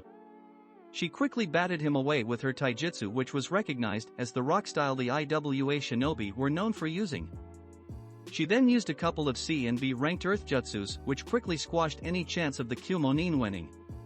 She trapped him in earth before knocking his lights out with swift and powerful punches. Once it was over, Karatsuchi was standing there with a victorious smile on her face, hardly scratched or worn out, while the Kumonin was out cold and bloodied on the ground. Proctor quickly called it. Karatsuchi walked proudly back to the finalists' box. She looked towards Naruto briefly and gave him a look as if saying to him, try and beat that. Oh, it's on, Naruto thought, smirking before he heard his name being called along with the two others he would have to battle. As he, Akatsuchi and C walked onto the field, they all got a round of cheer from their respective villages. Tsunade, Shizune and Hiruzen cheered, Tsunade being the loudest, telling Naruto to kick some serious ass.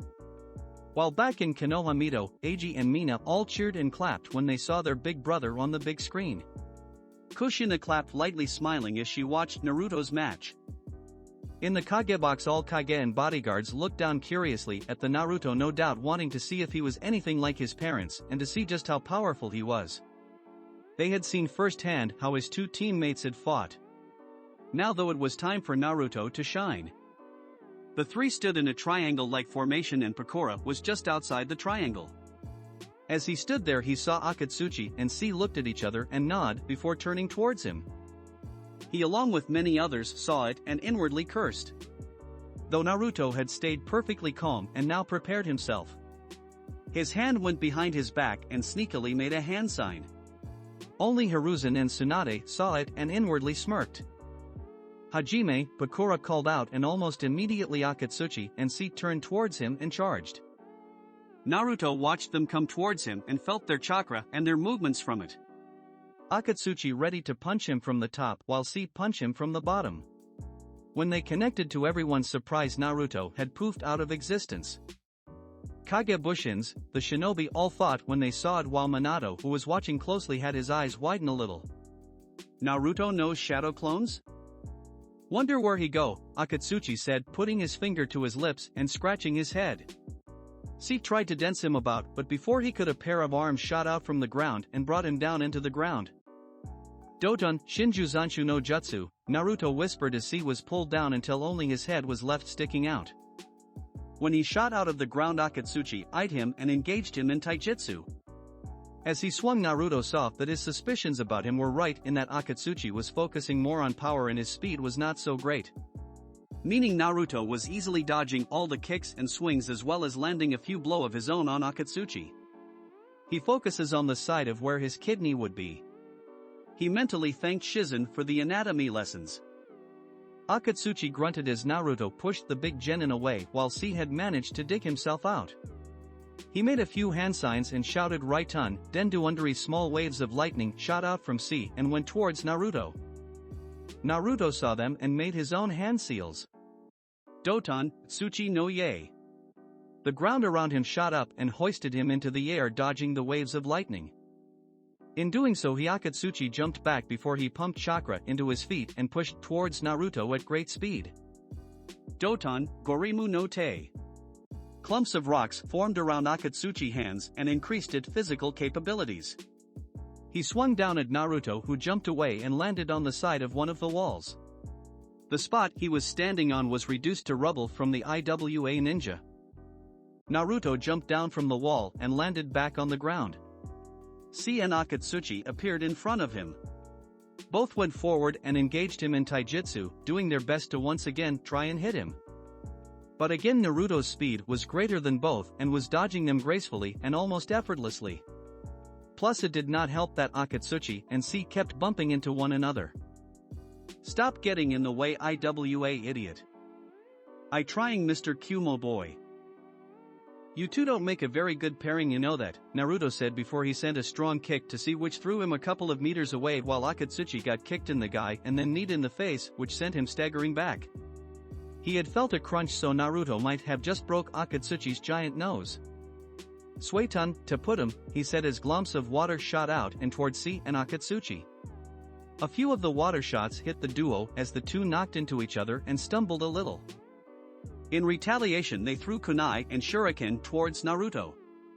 Instead of jumping out of the way, Naruto stood there calmly before he quickly pulled out the shusui and deflected them all with the black blade. When he did, many in the audience, civilian and shinobi alike, marveled at the blade. Those in Kagebox looked at it curiously, even Minato. He had only seen the sword in its sheathed state, never actually taken out before. This was the first he and many other had seen a black blade. Many of the shinobis from other villages licked their lips and the thought of having the sword, but froze when they had Ki hit them and saw Tsunade glaring at those who she knew had those stealing thoughts. In Konoha, Kushina too looked at it with wide eyes. Why have I never seen that blade before? Surely I would have noticed that sword at home, wouldn't I? Little unfair, isn't it, that you two team up? Naruto spoke, getting the two out of their surprise set as he was curious to why they teamed up. It does not matter. You're the son of the Flash and most hate your very existence. Kumo hates your mother and Iwa hates your father. Therefore, both extremely hate you, she said. From their spots in the Kagebox and back in Konoha, both Minato and Kushina frowned while many of the Leaf Shinobi shook theirs and argued they would not let anything happen to one of their shinobis. Well, if that's the case, then I guess I should start getting serious then, huh? He said, surprising most who were listening as he gripped the shusui, which was still sheathed. You know, my Bachan has always said that I have the devil's luck since her completely sucks, he said, making Tsunade shake her fist at him from the crowd, making a few people laugh. So I think I can end this soon, since watching you two fumble over each other leaves little to be desired, he said, as well as thinking I can end this in one move. Guess it's time that I finally used it. His fingers traced along the hilt of his re-sheathed blade. You think so? Well, I will show you, she declared, forgetting about the teamwork with Akatsuchi. In his hands 8 kunai appeared with paper bombs wrapped around them as he ready to throw them. Next to him, Akatsuchi made hand signs before slamming on the ground. Doton, Gorimu no Jutsu. A big hand shot out of the ground in front of him, and the rock body of a person 3 times the size of a normal person appeared and gave a loud roar. Impressive. Now it's my turn, he said, before putting his hand on the hilt of shusui and closing his eyes, much to the surprise of many. Naruto waited for the right moment as he felt the chirka of his opponents and felt one was angry and the other was weirdly curious and kinda happy even. He pushed Chakra to his feet, getting ready to push of and do so at a great speed. Here he goes, Hiruzen said, alerting the people around him and now watching intently at what would happen. I will show you, she declared as he threw the paper-bombed kunai towards Naruto, who still stood still. Akatsuchi also sent his golem forwards, which had its hand outstretched. Naruto waited and waited for the right moment as the attacks got closer and heard a few people tell him to get out of the way. Just as they got close, his eyes snapped open and at great speed pushed off from his spot. It all happened in a blur as Naruto was standing in one spot 1 second and then the next he was behind Akatsuchi and C. Many were surprised to see where Naruto suddenly stood with his sword outstretched. All they heard for that few seconds were what sounded like tearing the whipping of wind. They had no idea it was actually Naruto swinging his blade. Those Jonin level and above all saw him move and his actions and were looking at him in a surprised state, none realizing a Genin and potential Chunin could move so fast at his age. The kunai missed their target and gone off at the other side of the field, not hurting anyone, while the golem and the contestants just stood there. Slowly Naruto began to put his blade away back in its sheath. The whole field was complete quiet as they heard him mutter his Teknaiu. Itoriu Iai, Shurshur Sun Sun. He then fully sheathed the blade, making the clink sound echo through the arena. When he did, everyone watched as the golem suddenly fell to pieces and C and Akatsuchi had blood spurt from their chests as they suddenly fell down to the ground.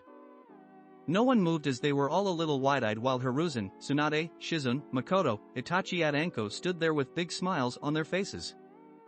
Pakura, who was off to the side, shook herself out of her daze and smirked a little before raising her hand. The winner of the match is Naruto Uzumaki Namikaze. As soon as she said his name was, the Konoha side of the audience burst into applause as they stood up and cheered his name and clapped. That's my Naruchan, Tsunade shouted out as Shizune clapped enthusiastically. That's my student, Makoto shouted out as she and her kids all cheered for him too. Back in Konoha, Mito, Eiji and Mina were all on their feet cheering loudly for their big brother, though Mina was more like just clapping rather loudly and kicking her legs in front of her. While everyone cheered, just 2 people did not clap. Not because they were not impressed, but because they were shocked at what they saw. Both Minato and Kushina looked at their son with one thought in their minds. Making Tsunade shake her fist at him from the crowd, making a few people laugh. Naruchan. How or when did you get so strong? After the first round of the third task had finished, everyone was given 30 minutes to take a rest and gather their bearings before they moved on to the second round and on to their next fights. Makoto, Tsunade, Hiruzen and Shizune had come down from their spots in the crowds and wanted to see how the trio were doing and to make sure they had no major injuries, despite already knowing they were all perfectly fine. The adults praised each one of them, especially Naruto since his sword technique had apparently been the talk of the crowd since he used it. Watching him take down 2 shinobis and a big rock golem in a single move was something to be impressed with. That was a great first round, Naruto-kun. You are doing very well and you won it with revealing little of your strengths. Hiruzen said, greatly impressed with his surrogate grandson and student's performance. Well, deception is a ninja's main skill. Though I get the feeling the next fight with Karatsuchi is going to a lot tougher. I'm going to have to bring out a few of my tougher cards and put them into play. Well, just know you have our full support. You will show that Iwa Kunoichi who is the boss around here. Tsunade said, pumping her fist in the air, making Naruto grin. Up in the Kage box, Minato wanted to go down and speak with Naruto since what he saw amazed him. He did not realize Naruto was so far along in his shinobi training. In fact, he made that match almost look too easy. Why am I only beginning to notice it now? What have I been doing not to notice how accomplished Naruto is becoming as a shinobi? He knew Makoto would be a good fit for him as a sensei since Makoto was a well-rounded shinobi that was a sort of jack of trades in each of the 3 main shinobi fields. He did ask Kakashi since Kakashi had become quite the famous shinobi and could be a good influence and good sensei, but Kakashi turned it down saying he did not have the time to play sensei. Once the Chunin exams are over, maybe I should test Naruto myself. Maybe he took more after me in terms of being a shinobi. Back in Konoha though, Kushina was thinking the same thing. She was a Genjutsu master and what she saw from Naruto with that attack was very impressive. What looked like a single strike was actually multiple strikes that had been struck at such a fast speed you had to watch carefully to even see it. She was currently standing outside of the Konoha Stadium bathrooms as she waited for the twins to finish making their business so they could go back and not miss any of the matches. Mina was huddled next to her, holding on to her skirt, looking around the room since it was a new place. I wonder who taught him and why did he not come to me for training in Genjutsu? Or did he ask me? Did he ask me and did I just brush him off? She thought since she was wondering to what sort of shinobi training she had actually provided her son. Once Naruto got back, she too knew that she would have to talk with Naruto about where he got his skill set from. Back in the Suna Stadium, the waiting bell signaled, making everyone know that it was time for the second round to begin. Naruto, Itachi and Anko went back to the box where they already found Karatsuchi waiting for them. She looked over at them when they came in as well and looked Naruto over before turning away. Why does she keep doing that? Anko asked since Karatsuchi had kept glancing at Naruto and turning away quite a number of times. No idea. Maybe she is trying to figure me out. Strengths, weaknesses, what makes me tick, you know, that sort of thing. That could be it. She does strike me as more intelligent than her teammates and the others in the competition. You will have to watch her closely. She could be a wild card. Itachi muttered as Naruto nodded, thinking the same thing. As they entered the box, Pakura reappeared on the fields. The second round to the third part of the Chunin exams will begin now. Would Anko Mitsurashi and Itachi Uchiha of the Leaf Village please come down onto the field? The crowd cheered as the 2 genin names were announced, and they all knew that for the earlier performances that this match was going to be a good one. Alright guys, you are up. Don't disappoint. Naruto said as Anko and Itachi walked onto the field side by side. Once they were in the center of the field, Itachi kept walking a small distance before he stopped and turned around to face Anko. In the stands, Makoto took a deep breath. Though she knew deep down that Itachi would likely win between the two, she knew Anko was not going to give up easily and was going to give him a run for his money. On the field, the 2 teammates and friends looked at each other. Good luck, Anko-san. Itachi said as he smiled at her. Anko returned it. You too, Itachi. The next match is about to begin. Are you both ready? Bakura asked as both Itachi and Anko nodded and both readied in their respective stances. Bakura looked between them before swinging her arm down. Hajime. When the word was said, Itachi and Anko pushed back a little, both with their hands in their pouches, and as quick as lightning began storming one another with shurikens. None made it past the collision center as the shurikens all found themselves getting rebounded of the other shurikis and were littering the ground as well as the wall. A few of the shinobis even had to duck their heads to avoid getting a shuriken stuck in their heads. On the field, after a minute of throwing shuriken at one another, they eventually stopped, but not before Anko put her hands on the ground with blood on the edges of her fingertips. "Kochios no jutsu," she said as a puff of smoke appeared and a long snake appeared out of it. The snake saw Itachi and quickly slithered over to him and began to strike at him with quick and precise strike with its mouth as its fangs were bearing out as well as its tongue. Each time it struck, Itachi efficiently dodged its strikes and managed to land a few strikes onto the snake before he pushed himself away and jumped on the wall. The snake quickly followed after him and did its best to catch up to him, but Itachi had showed that he too had trained in his speed as he easily outmaneuvered the big snake.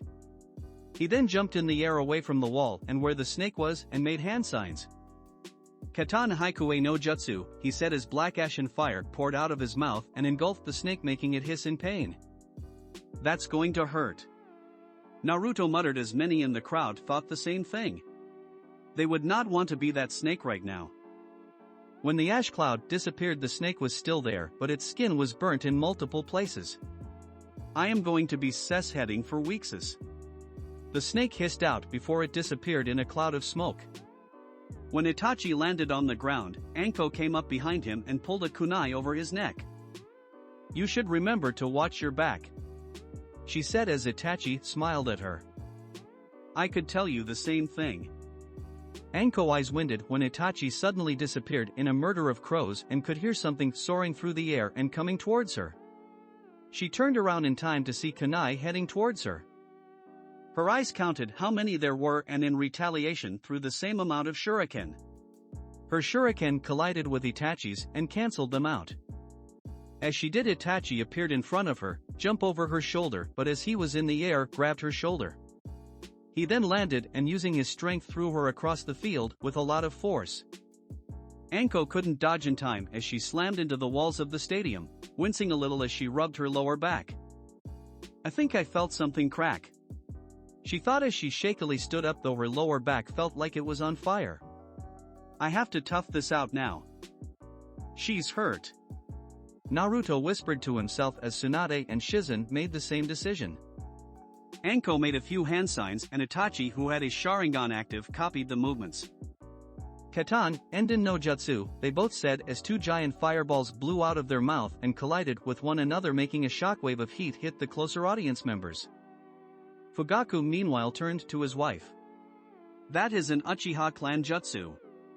Why does someone who is not an Uchiha know it?" he asked as Makoto shrugged at her husband's question. "Itachi must have shown her it. She does have a fire affinity, so it would be a helpful jutsu to know." Fugaku obviously was not satisfied with the answer but had to accept it since Makoto had now turned back to the match at hand. "Katan hai no jutsu shiraim," Anko said as she shot fire into the air, and everyone watched as the fire looked as if it began to break apart into multiple little pieces and rain down on the field. Itachi responded by calling out Doton Dohiki no Jutsu, as a wall of earth suddenly erected up in front of him and blocked the rain. "Doton? Since when do you know Doton?" Anko asked. "I asked Naruto to show me a Doton that would be handy for defense, though in return I had to promise him that I would show him a Katan Jutsu at some point in the future." "No fair," she whined, pouting before she went into her pack and grabbed a few senbons. Itachi recognized them as the senbons she used in her previous match that had some kind of venom on them. "Can't get hit by those," he thought as Anko made her way towards him with 3 senbons gripped in each of her hands. She got closer towards him and swung at him, but Itachi easily maneuvered out of the way. When she did though, Itachi swept her feet and went to hit her in the gut but noticed his legs went through her. "An illusion," he thought to himself as he turned around to see a sunbon implanted in his shoulder. "Sometimes you have to go back to basics, right?" Anko said as Itachi chuckled. "Very true, and it seems your poison managed to get me. I am guessing my arm will be out of commission for a little while?" he asked as she nodded. "Then I guess I better get rid of it before it spread too far," he said. as he said that he grabbed a kunai with his other hand and drove it into the wound where the senbon went in, effectively getting the poison out of his system. Many in the audience were surprised to see him do such an act, but the shinobi saw it as dedication since not many would willingly injure themselves in order to get rid of the poison. That should be enough, he said before he quickly hit Anko in her stomach as she looked at him in surprise at what he had just done. Anko hit the ground but quickly got up. Sanaigishu, she said as two snakes shot out of her sleeve and headed straight towards Itachi. To her surprise they hit, but a moment later a poof was heard and a log was now in his place. You're not the only one who can go back to basics, he said as Anko turned around to try and stop him but instead felt a thud hit the back of neck. Her eyes went dreary and her vision went black before she collapsed to the ground knocked out. Itachi looked towards Bakura, who nodded. The winner of the match is Itachi Uchiha of Konoha.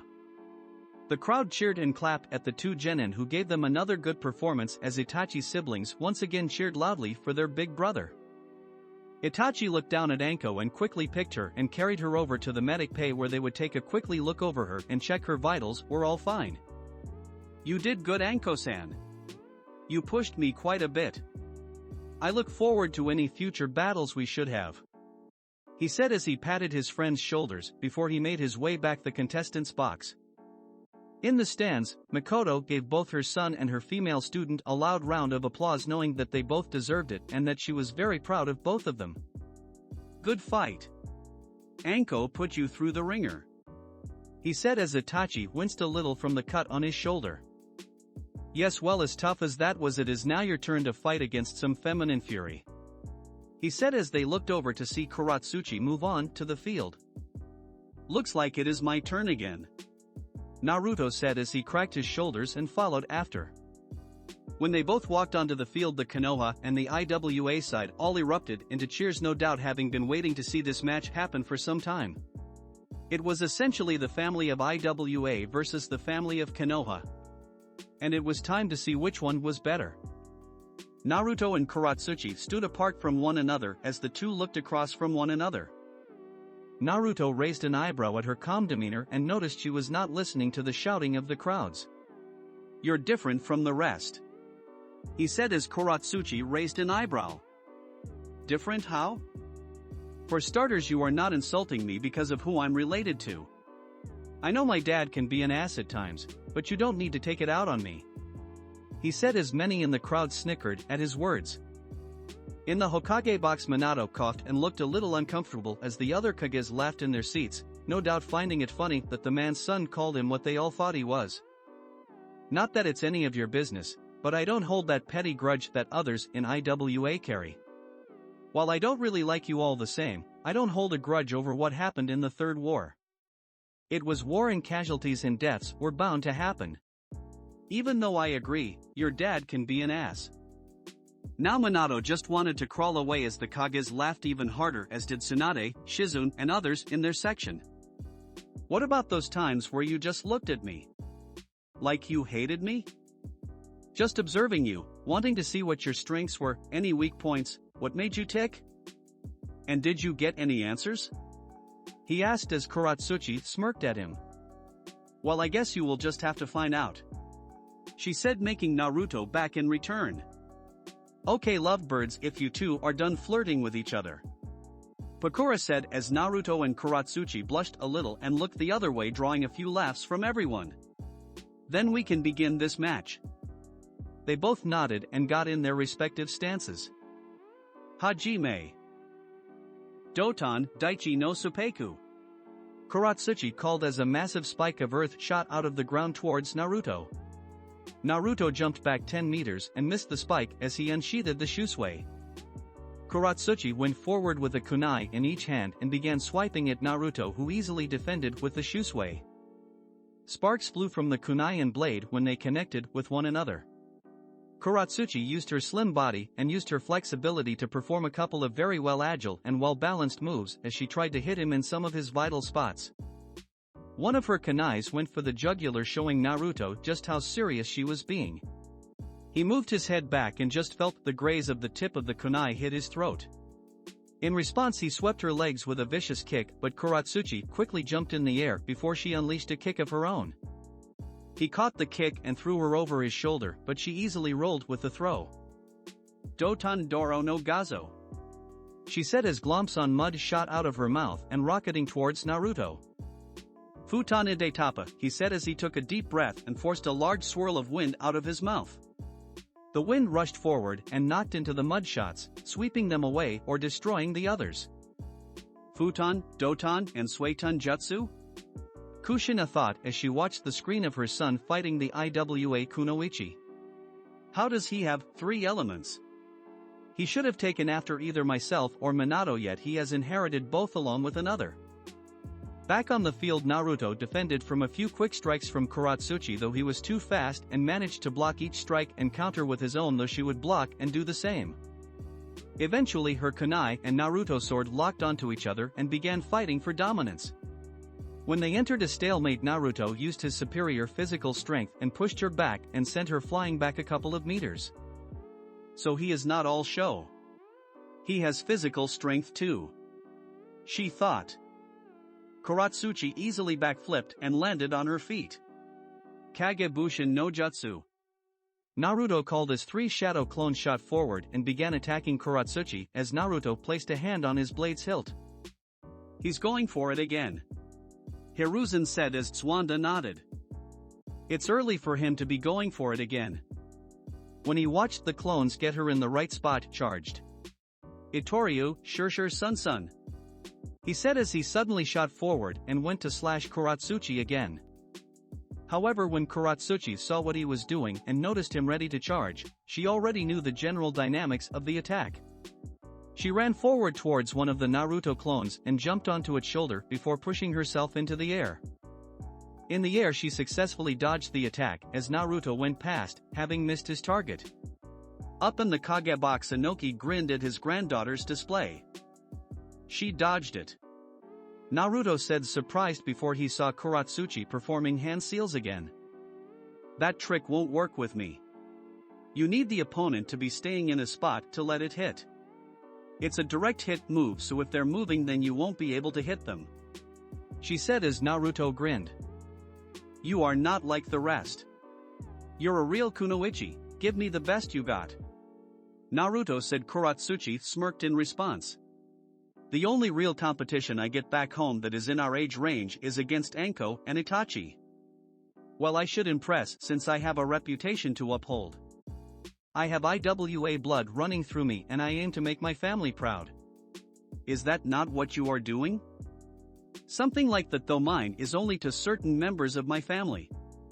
There are a few that I am showing them what they missed out on, what they did not help, he said bitterly as he glanced up at his father, who sat there watching the battle with calculating eyes. They stared towards each before they both began to make a set of hand seals, both at similar speeds and similar actions and motions. Katana Hai Bareto no Jutsu. Naruto reciprocated with his own Suiton Mizu Bareto no Jutsu. Water and fireballs rushed towards their targets at great speed but collided with one another, creating a small veil of steam to begin to appear and engulf the lower field, making it a little difficult for some to see what was happening. Neither stopped their attack as fire and water rained down through the field, trying to bypass the other but neither having any success. She really is pretty good, Naruto thought. It's to be expected that the son of the Yellow Flash would be this skilled, Karatsuchi thought in return. Deciding to take it up a notch, Karatsuchi smiled to herself before she jumped onto the high walls, looking down at Naruto, who stared up at her as did the others in the crowds and who was watching. She made a few head seals before shout Yotan Yogan no aim, she called out as she took a deep breath and shot out large glomps of lava from her mouth high into the air and watched as it began to separate from large glomps and into small and smaller pieces until it was just like bits of hail. One bit fell onto Naruto's shirt sleeve and quickly burnt a hole into it. Naruto quickly ripped the sleeve off and threw it aside, not wanting to get those kind of burns touch his skin. She knows Yotan? I did not even know IWA had any shinobi who could use that bloodline, Shizen asked as Tsuwanda and Hiruzen narrowed her eyes, as did Makoto from her seat. There was a clan that specialized and could use the Yotan bloodline long ago, but they got split and separated throughout the year and got spread throughout the year similar to that of the Uzumaki. My guess is that someone from that girl's family carried the Yotan bloodline and it was passed down to her. On the field, Naruto looked at her surprise. Yotan, huh? This takes things to a new level. I have to be more careful around her and I can't let that lava touch me, if it will be lights out for me. He thought. You look a little out of it. I hope that little treat I just gave you did not burn you too badly. She said as she grinned at him as he looked up at her. Not at all, though I was a little surprised. This does not change the fact I will still kick your ass. He said, making her glare down at him. We will see who will be the one to get their ass kicked. She said as she went through another lot of hand seals. Yotan Yogan Kurya no Jutsu. This time a large stream of lava shot out from her mouth and rushed towards him. Naruto quickly saw the danger and immediately jumped as far away as he could from harm's way. However, he noticed that when the lava hit the ground, it began to spread across the floor and slowly begin to cover the ground. Lava is basically molten rock that had been superheated up and had taken a kind of middle ground between liquid and solid. Kept hot, it stays as a liquid, but when super cooled it will harden and become rock. He thought before a thought came to his mind. Which means water should be effective against it. He muttered to himself as he went through hand seals and channeled his chakra. Suetun Mizurappa. He said as a strong jet of water shot forward and covered over the lava and quickly showed to have already stopped it from moving forward. The jet of water was stationed just a bit into the air so the water could evenly spread over the lava and harden it. After a few moments, the jet of water stopped as steam was emitted from the lava and showed the lava had rapidly cooled down to form a layer of rock on top of the surface of the field. Doton Idaichi no Sopeiko Seiki. Karatsuchi called as Naruto saw that the earth layer that had been created from the lava getting cooled down suddenly shot up. The great thing about lava is once it is cooled down it just turns to earth, enabling me to use my arsenal of earth jutsus. Karatsuchi called as Naruto dodged each of the spikes, though at the end the last one managed to leave a slash across his left shoulder, making him wince a little and making those watching from IWH ear. Naruto jumped back away from the earth as much as he could before he gripped his right fists tightly. He looked up towards Tsunade, who looked back at him before she gave him a nod. Now the tables are about to be turned. Naruto said as Karatsuchi listened to his words and narrowed her eyes. Since you seem to like the flat earth so much, let's rumble it around a little. Before he threw his hand up and struck a similar pose to Tsunade's chakra pumped into his fist. When those from Konoha saw that stance, many paled while Minato and Kushina's eyes went as wide as saucers. She didn't teach him that move surely. Jiraiya thought as he watched what Naruto was about to do. In the stadium everyone waited with bated breaths before Naruto swung his chakra-enhanced fist down onto the ground. Woof! He cried out as his fist impacted the ground. As soon as it hit, the earth beneath him shook uncontrollably and giant cracks began to form all over the field. Karatsuchi looked around in a panic as she saw the cracks were forming around where she was standing. She began to wobble on her spot as the ground suddenly began bursting all around her and huge pieces of earth began shooting out of the ground as the field began tearing itself apart. This is not good. She thought as she jumped back and tried to stick to one of the walls, but when she did she saw Naruto appeared in front of her in a great burst of speed. I'm ending this.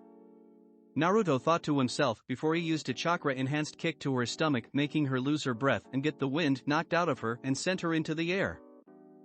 He then appeared above her in great speed again and threw her to the ground before appearing on the ground just as she was about to meet the ground. He then raised his right leg as high as he could, and just as she went past him towards the ground he swung his right leg into her back and smashed her into the ground, making a small crater form from underneath her. Suten Kyaku, he said as he did the move before it was over. He looked down towards Karatsuchi and saw that she was still conscious but was pretty battered and would not be getting up anytime soon. He sighed and swept a hand through his hair and dropped down next to her on his butt. Though his control with the super strength was good, it was still not quite enough to not leave him a little fatigued. You beat me, she said sadly as she tried to raise her head but couldn't. I guess I did, though if it helps you gave me one hell of a fight. You did not make it easy. he said as she nodded. I guess that's okay then, she said as Naruto looked over towards Pakura, who nodded and gave the signal. The winner of the match is Naruto Uzumaki Namikaze. Once she did, many in the audience cheered, while the audience members from IWA groaned a little and looked away, not happy their shinobi lost to him. His siblings in Konoha cheered loudly again as little Mina stood up on her mother's lap and cheered with her arms in the air, smiling and giggling happily. Kushina clapped, but was out of words to say from her eldest son's performance. Karatsuchi lay on the ground. She knew her grandfather would no doubt give her a telling off for losing, which made her groan. How was I supposed to know how good he was? She thought before she felt a relaxing feeling spread through her back that felt nice and cool. She looked over to see Naruto with his hand on her back with his hands glowing green. What are you doing? She asked, furrowing her brow at him. What does it look like I am doing? I'm healing you, of course, he said, surprising her. Why? Why not? He said, shrugging. It won't tire me out if that is what you were thinking. I have a lot of chakra. More than both my parents put together when they were my age.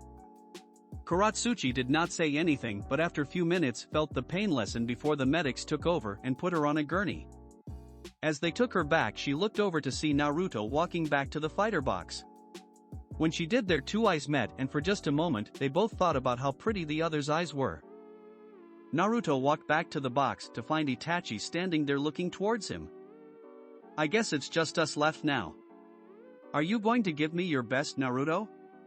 Itachi asked as he leaned against the wall. Naruto grinned. As long as you give me your best, then I will give you mine. Gave the signal. The winner of the match is Naruto Uzumaki Namikaze. Then we are in agreement, as the two stood there catching their breath and letting themselves get small rests before they go out onto the field. Kaga box. So it's another Konoha-filled finals. There is a surprise, said as he leaned back and put his head in his hand as he lounged lazily. Yes, though my granddaughter put up a good fight, I guess it just was not enough. We will have to up her training, he said to the big man next to him, who nodded silently as he looked down towards the field. The Kazekage turned to Minato. I did not know Tsunade had taken on an apprentice, let alone taught someone the secret to her super strength. You look just as surprised as everyone else did. I take it you did not know? Inwardly, Minato was more surprised at what his son had managed to do, and knew that once they were back in Konoha he needed to speak with Naruto and Tsunade, outwardly though he was playing it cool. I guess my son has the art of deception down since he surprised all of us, he said as the Kazekage nodded while Minato looked back at Kakashi, who was no doubt surprised as well. Konoha. Kushina, you never told us Naruto was so developed in his shinobi skills. By his performance I would say he should have been made Chunin long ago, Yoshino said as her son Shikamaru slept just in the seat beside her. The other mothers had all said the same thing. None had known that Naruto was at his current level. He even surprised them when he healed Karatsuchi, since everyone else would have just walked and left here there. Kushina stared but never continued. She did not know what to say as her eyes were just fixed on the screen where her son was. Her children were all sitting by her feet now, with Mina sitting on Mito as the sisters played together while Eiji was with little Kiba in Izuka. Naru-chan, she whispered as her bottom lip trembled. Stadium. Makoto waited with bated breath as she waited for her son and her student to walk out on the field, not entirely sure who she wanted to win. She did not want to play favorites, yet her mother's side of her wanted her boy to win it, even though she did not mind which of the two won in the end. Fugaku meanwhile sat with a stoic expression along with many of the other members of the Uchiha clan. She did not need to guess who he wanted to win. He had told Itachi before they left for Suna that he was to win at all costs, so that he could show everyone why the Uchiha clan was to be respected and feared. Itachi had said nothing and had just nodded. Tsunade, Hiruzen and Shizen meanwhile sat little nervously, knowing this would be the fight Naruto would have most trouble with. Fighting against a Sharingan was difficult on many levels, and one had to try and not look them in the eye. If they did, then it was all over. They had taught him all he knew and now it was time for him to put it to the real test. Everyone chatted silently as Bakura looked up to the Kage box and saw the nod from the Kazekage indicating the 10-minute break was over. The final match of the Chunin exams are about to begin. Would Naruto Uzumaki Namikaze and Itachi Uchiha come onto the field, she said as cheers immediately began to sound out through the stadium. Both boys walked onto the field and stood in the center before they turned to face one another. Naruto and Itachi looked at one another from across the field, both with serious and focused looks plastered on their faces. "Good luck, Uchiha," Naruto said, grinning at him as Itachi did the same. "And to you, Uzumaki." Bakura stood beside the two boys and saw they were both ready and just waiting for her signal. She took a deep breath, put her right arm in the air and then swung down. "Hajime," Bakura called out as the match began, though many were surprised when neither of the boys moved an inch. "Mama, why they not moving?" Ria asked from Makoto's lap as she pouted that nothing was happening in front of her. "Neither one are moving. They're waiting for the others to make one tiny slip up so they can take advantage of it," Shizen said as Tsuwanda and Hiruzen nodded with a similar thought. All the Kages sat in the box waiting for one of them to make a move, being very patient and knowing what they were doing. The bodyguards were all doing the same. Then after a few minutes they finally moved. Both boys had a finger flinch at the same time and the other now tried to use that as an invite to attack. Both Naruto and Itachi threw a kunai at one another which only met in the middle and made a loud clang sound out through the arena. The two boys pushed off from the ground and went forward and met each other in the middle as they began a taijutsu battle. Itachi went for an uppercut which Naruto managed to dodge by stepping back before Itachi then tried to sweep the legs. Naruto jumped it and then shot his right leg towards Itachi's head, which Itachi managed to block with his left elbow. He then went forward and grabbed Naruto's shoulder and, like earlier with Anko, flipped over him in an attempt to throw him.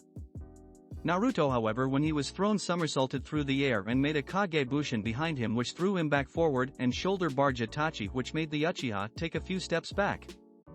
Itachi narrowed his eyes and his Sharingan appeared. When they did, Naruto immediately averted his eyes and began looking anywhere else but his eyes. "Your Sharingan doesn't to scare me, Itachi. As long as I don't look you in the eye, then you can't put a Genjutsu on me," Naruto said. "But you will have to look up eventually, Naruto. It's only a matter of time," Itachi said as Naruto took the handle of the Shusui out. "Itoryu, Sanjiroku Pound Ho," Naruto said as he struck the air with great force and a massive swipe of dense wind shot forward at great speed towards Itachi. Itachi, however, saw it coming and with his Sharingan activated managed to dodge out of the way in time as he watched the attack go past him and strike the wall from behind him. When it struck, the giant wall split in half with a very deep slash, now embedding in the concrete. Itachi did not let Naruto have another chance to attack him. "Katan, Gokakyu no Jutsu," he called as fire shot forward and towards Naruto. In retaliation, Naruto gripped Shusui and swung it with great force as he sent another great slash like he had just used towards the fireball. When they met, a small explosion went off which got a plume of smoke to from. Naruto looked around the field as the smoke from the blast obscured his view. Though he did not have to search long as he then looked up to see Itachi in the air with kunais with paper bombs attached to them in each hand and then threw them towards him. Seeing the kunais coming towards him, Naruto made hand signs. "Suetun Mizu Bareto no Jutsu," he said as glomps of water shot out of his mouth and began taking out the kunai. He hit 9 of the 10 kunais, but one that was hiding behind the shadow of another kunai managed to get past and landed beside Naruto. He saw it and saw the paper bomb light up before it suddenly exploded beside him. "Naru-chan," Shizen and Tsunade called out while some of the Uchihas along with Fugaku grinned at the event. Itachi landed on the ground just a few feet from where Naruto was standing and looked at the post where his friend and rival had previously been standing. "Where did you go, Naruto?" he thought as he saw empty spot where he had been standing. "Front, left, right, up, behind. That only leaves," he started as he looked down to the ground beneath him. Just as he did, the ground began to crack and shake, making Itachi's eyes widen slightly and jumped back as quickly as he could. A 10 chakra enforced fist shot out of the ground and missed Itachi by an inch and sailed past him. Though it even though that missed, Naruto brought up his left leg and kicked Itachi in the stomach, making the boy keel over slightly and before getting pushed back and skid along the ground, though managing to still stand. Itachi, though in slightly pain, did not allow any more time to be lost. Katana suisei no hai, he said as thick glomps of fire shot into the air, covering a small portion of the arena as small comet-shaped fireballs began raining down towards Naruto. An interesting move, I don't think I have seen that one before, Hiruzen said as he examined the jutsu. Some of the other fire user in the arena watching were thinking the same thing. On the field, Naruto saw the small fire comets coming towards him, Suetun Suijin Hiki. He called his shot water out of his mouth and built up a wall in front of him that went about 10 meters high into the air. The fire comets went through the water wall and immediate called off and either disappeared into nothing or began little steam balls that Naruto easily swipe away with Shusui. Naruto then pushed himself off the ground and towards Itachi and swung Shusui at him. Itachi though saw the move coming and whipped out a kunai in each hand and blocked the blade, and the two then began trading swipes of metal. Sparks flew all around them quickly and bright as the two traded blows. Naruto swung his Shusui at Itachi, trying to hit parts of the body that were vital in order to bring him down quicker and try to end the match sooner. However, Itachi's Sharingan was preventing it as it kept locked on him and his movements, and managed to read what move he would do next and either dodged or blocked the strikes. In the crowd, many were cheering as they watched the display between Naruto and Itachi, and most of the civilians were on the edge of their seats. It won't last much longer. The blonde Namake's brat does not stand a chance against the Sharingan. His attempts are futile, Fugaku said as some of the Uchiha agreed with him while Makoto scowled at her husband's words. This match is very close. Both boys are fighting on even grounds, Hiruzen added. Yes, but if Naruto actually used that skill set he knows, then it would have been over a lot quicker, Tsunade said, quietly motioning about Naruto's Mokutan as Hiruzen nodded. However, they both knew why Naruto wouldn't use that skill set till he was much older. On the field, Naruto was internally getting a little frustrated that he was not landing many of his strikes on Itachi as the Uchiha kept blocking them. He has increased his speed a lot. I need to find some way to slow him down, Naruto thought before an idea popped into his head that made him internally smile. Itachi watched as Naruto swung his blade again towards him and his Sharingan easily followed the movements. His Sharingan was so focused on the sword that it did not catch. Naruto put his hand into one of his pouches and bring out a brush. When Itachi blocked the strike with his kunai, Naruto smirked and put his brush forward and swiped it across Itachi's hand, quickly and skillfully drawing a seal on the back of his hand. Itachi felt the brush touch his skin and his eye widened a little when he saw the black seal on his hand. He jumped back a little and saw the seal on his hand, and with his knowledge of seals to a degree, he recognized it was a weight seal. Should have kept your eye on the other hand, Itachi, Naruto said as he made a hand movement. Fuin. Minato and Kushina's eyes widened in surprise as they both thought the same thing. I didn't think that he would be that skilled in Fuin Jutsu. We need to figure out how he got so strong. I can't even remember teaching him any of what he is using. As soon as he did that, Itachi's left hand dropped to the ground like a heavy weight and went down to one knee. He tried to stand up, but there was just too much weight pressing down on his hand. He sighed and looked towards Naruto. That was a good move, Naruto, but you forgot one thing. Naruto raised an eyebrow. You looked in my eyes, he said as everything around Naruto suddenly began to distort and the sky became a light purple and he saw everyone in the stands disappear. Itachi, who was in front of him, was now gone.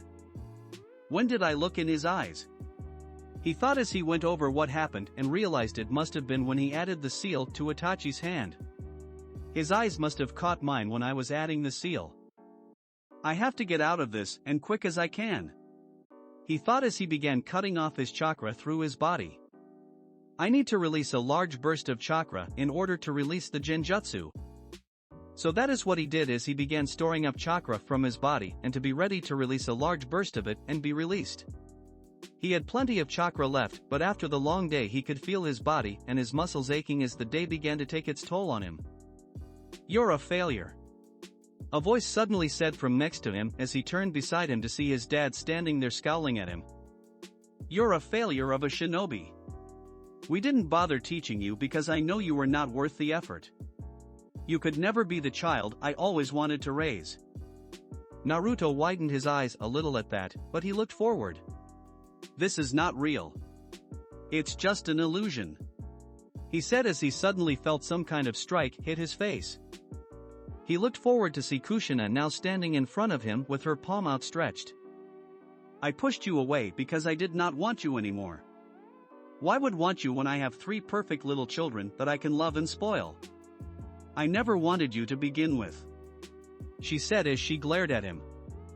"This is not real," he continued to say to himself as he stored up more chakra to release. From behind him he then felt a strike hit him and saw senbon sticking out of him. It was Shizune, Suanda and Hiruzen all standing there with Shizune's hand stretched showing she had thrown the senbons. "Why did we train you? You're just a waste of our time," they said together. Then from all around him other people began to appear. Makoto, Anko, Mina, Mito, Eiji, Kakashi, and Jiraiya all stood there glaring towards him, all circling around him, all saying the same thing. "This is not real, this is not real," he kept saying to himself, not noticing that while he focused on what they were saying, he was storing more chakra than necessary. The people around him got closer and got louder as all he could hear were their words, and he shook his head furiously. "Shut up!" he shouted as he unleashed the chakra he had stored up and that shot out from all around him. The illusion around him flickered before it faded away and the crowds and Itachi came back into view. His chakra continued to burst around and caused large cracks to form in the ground as well as rubble to get swept away from how powerful it was. Many in the audience were left speechless, his father included, at how much chakra he had and how powerful it was. "What did he do?" Tsunade asked, scowling a little, and looked at Naruto in worry as she watched him drop to one knee and panted. No doubt the large amount of chakra he unleashed sapped him of his energy and chakra. "Naruto has that much chakra?" Minato thought, leaning forward in his seat. "That almost doubled the amount Kushina had when she was that age. Just how much chakra does Naruto have?" Naruto panted and looked at Itachi, who had finally broke the weight seal on his hand, but looked as ragged and exhausted as he did. The days have been long and hard on both of them. "I'm kicking your ass big time for that Genjutsu," he said as Itachi looked at him a little sorry. "I don't have much chakra left, and by the looks of things neither do you. So how about we finish this with one last move? Winner take all?" Itachi offered. "One move?" Naruto asked, raising an eyebrow as his mouth flickered in a tin grin. "I'm game. Perfect way to get you back for that illusion," he said as they took a few steps further away from one another. Everyone in the stadium watched as Itachi did a few hand signs and then stuck hand in front of him. His chakra appeared in his left hand before the chakra suddenly set on fire.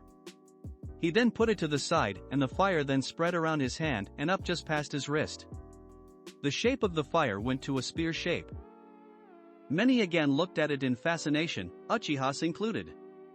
Not even Makoto had seen her son use that move before, and he had not used that move before in one of their sparring and training sessions. Kakashi, who was behind Minato, looked at it in surprise. "It's like my Raikiri, only instead of lightning, it's fire." He is recognized as a genius. It should not be that surprising that he made his own version.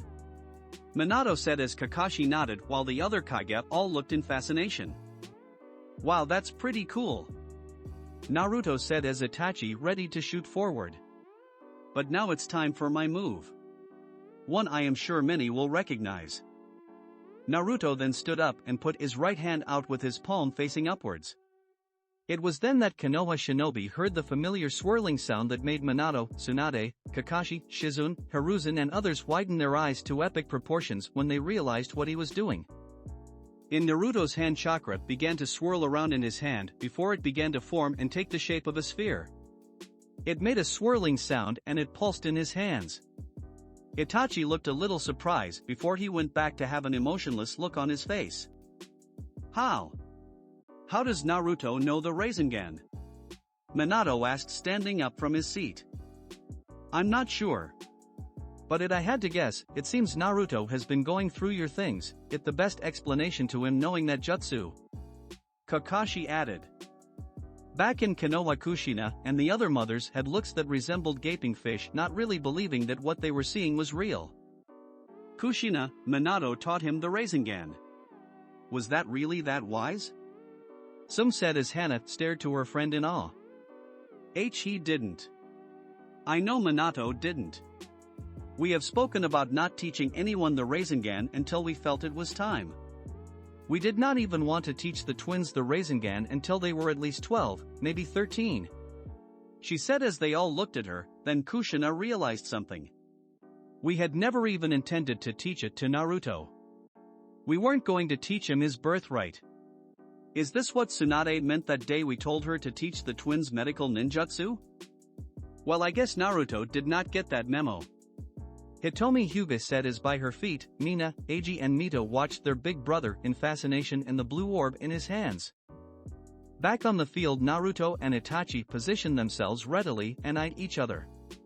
Itachi had his Sharingan activated while Naruto's eyes seemed to glow with power radiating from it.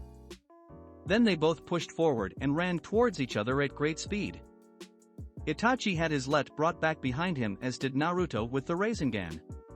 Those in the audience were completely silent as the two moved opposed each other and suddenly got thrown forward and towards one another. The only sound through the arena was the sound of the attacks. Kajian. Rasengan. Both attacks met head-on and the sound of the clash resonated through the arena as they collided. The wind around the two boys picked up before a strong shockwave erupted from around the two boys as the two attacks fought for dominance. The ground beneath them cracked away along with the area around them. The entire arena was hit by a strong shockwave and wind that many put their hands in front of their faces. This is insane. Who knew kids like this could have this kind of power? Akumo Shinobi said as he tried to stop the wind lashing at his face. The two attacks continued to fight for dominance as neither Naruto nor Itachi let up before they both let out a loud shout and the attacks in the area around them completely exploded and went up in smoke. The explosion knocked many of their seats and others had to use chakra to stay in their seat. Naruto. Itachi. Back in Konoha Kushina was on her feet as she held her hand to her mouth after seeing her eldest get enveloped by the smoke and dust. Mito, Eiji and Mina look a little confused but had sad looks on their faces and Mina looked ready to cry. Makoto was in a similar situation as she wanted to jump into the stadium and check her son and student were still alive. Sasuke looked down worriedly as did Ria who like Mina looked ready to cry. Fugaku though looked as stoic as ever. Tsunade and Shizen looked ready to jump down but Hiruzen planted his hand on their shoulder muttering that Naruto was okay. In the box all the Kage looked a little wide-eyed at the final attack and Minato looked concerned towards his son who he still could not see. Slowly though the cloud of smoke disappeared, revealing that the entire arena was completely and utterly wrecked and the walls looked like they were barely standing. Eventually the figure of Naruto and Itachi appeared and showed them both standing shoulder to shoulder while both were looking and facing opposite directions. Both looked ready to drop and their clothes were in tatters. They had cuts all over their bodies and bruises forming.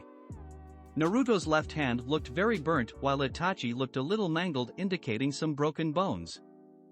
Everyone sat on the edge of their seats as they waited for the two boys to move or to even speak. Itachi and Naruto turned their heads towards each other and both gave off a small smile before Itachi spoke. I guess you got me. He said as his eyes rolled into the back of his head and fell to his knees and went unconscious. Many gasped at that while Naruto looked at Pakura who reappeared on the field and looked a little shocked from the fight she had seen. She lifted her arm in the air. The winner of the match and winner of the Chunin exams is Naruto Uzumaki Namikaze. As soon as she did most in the stadium got on their feet and clapped wildly at the amazing battle they had just seen. Most clapped while some for Kumo and Iwa scowled a little and just looked away. Naruto smiled at the crowd and saw his father look at him in disbelief, no doubt not believing his son just won the exams. With the match over, Naruto breathed out a heavy breath before he fell backwards, the exhaustion of the day now taking its toll on him.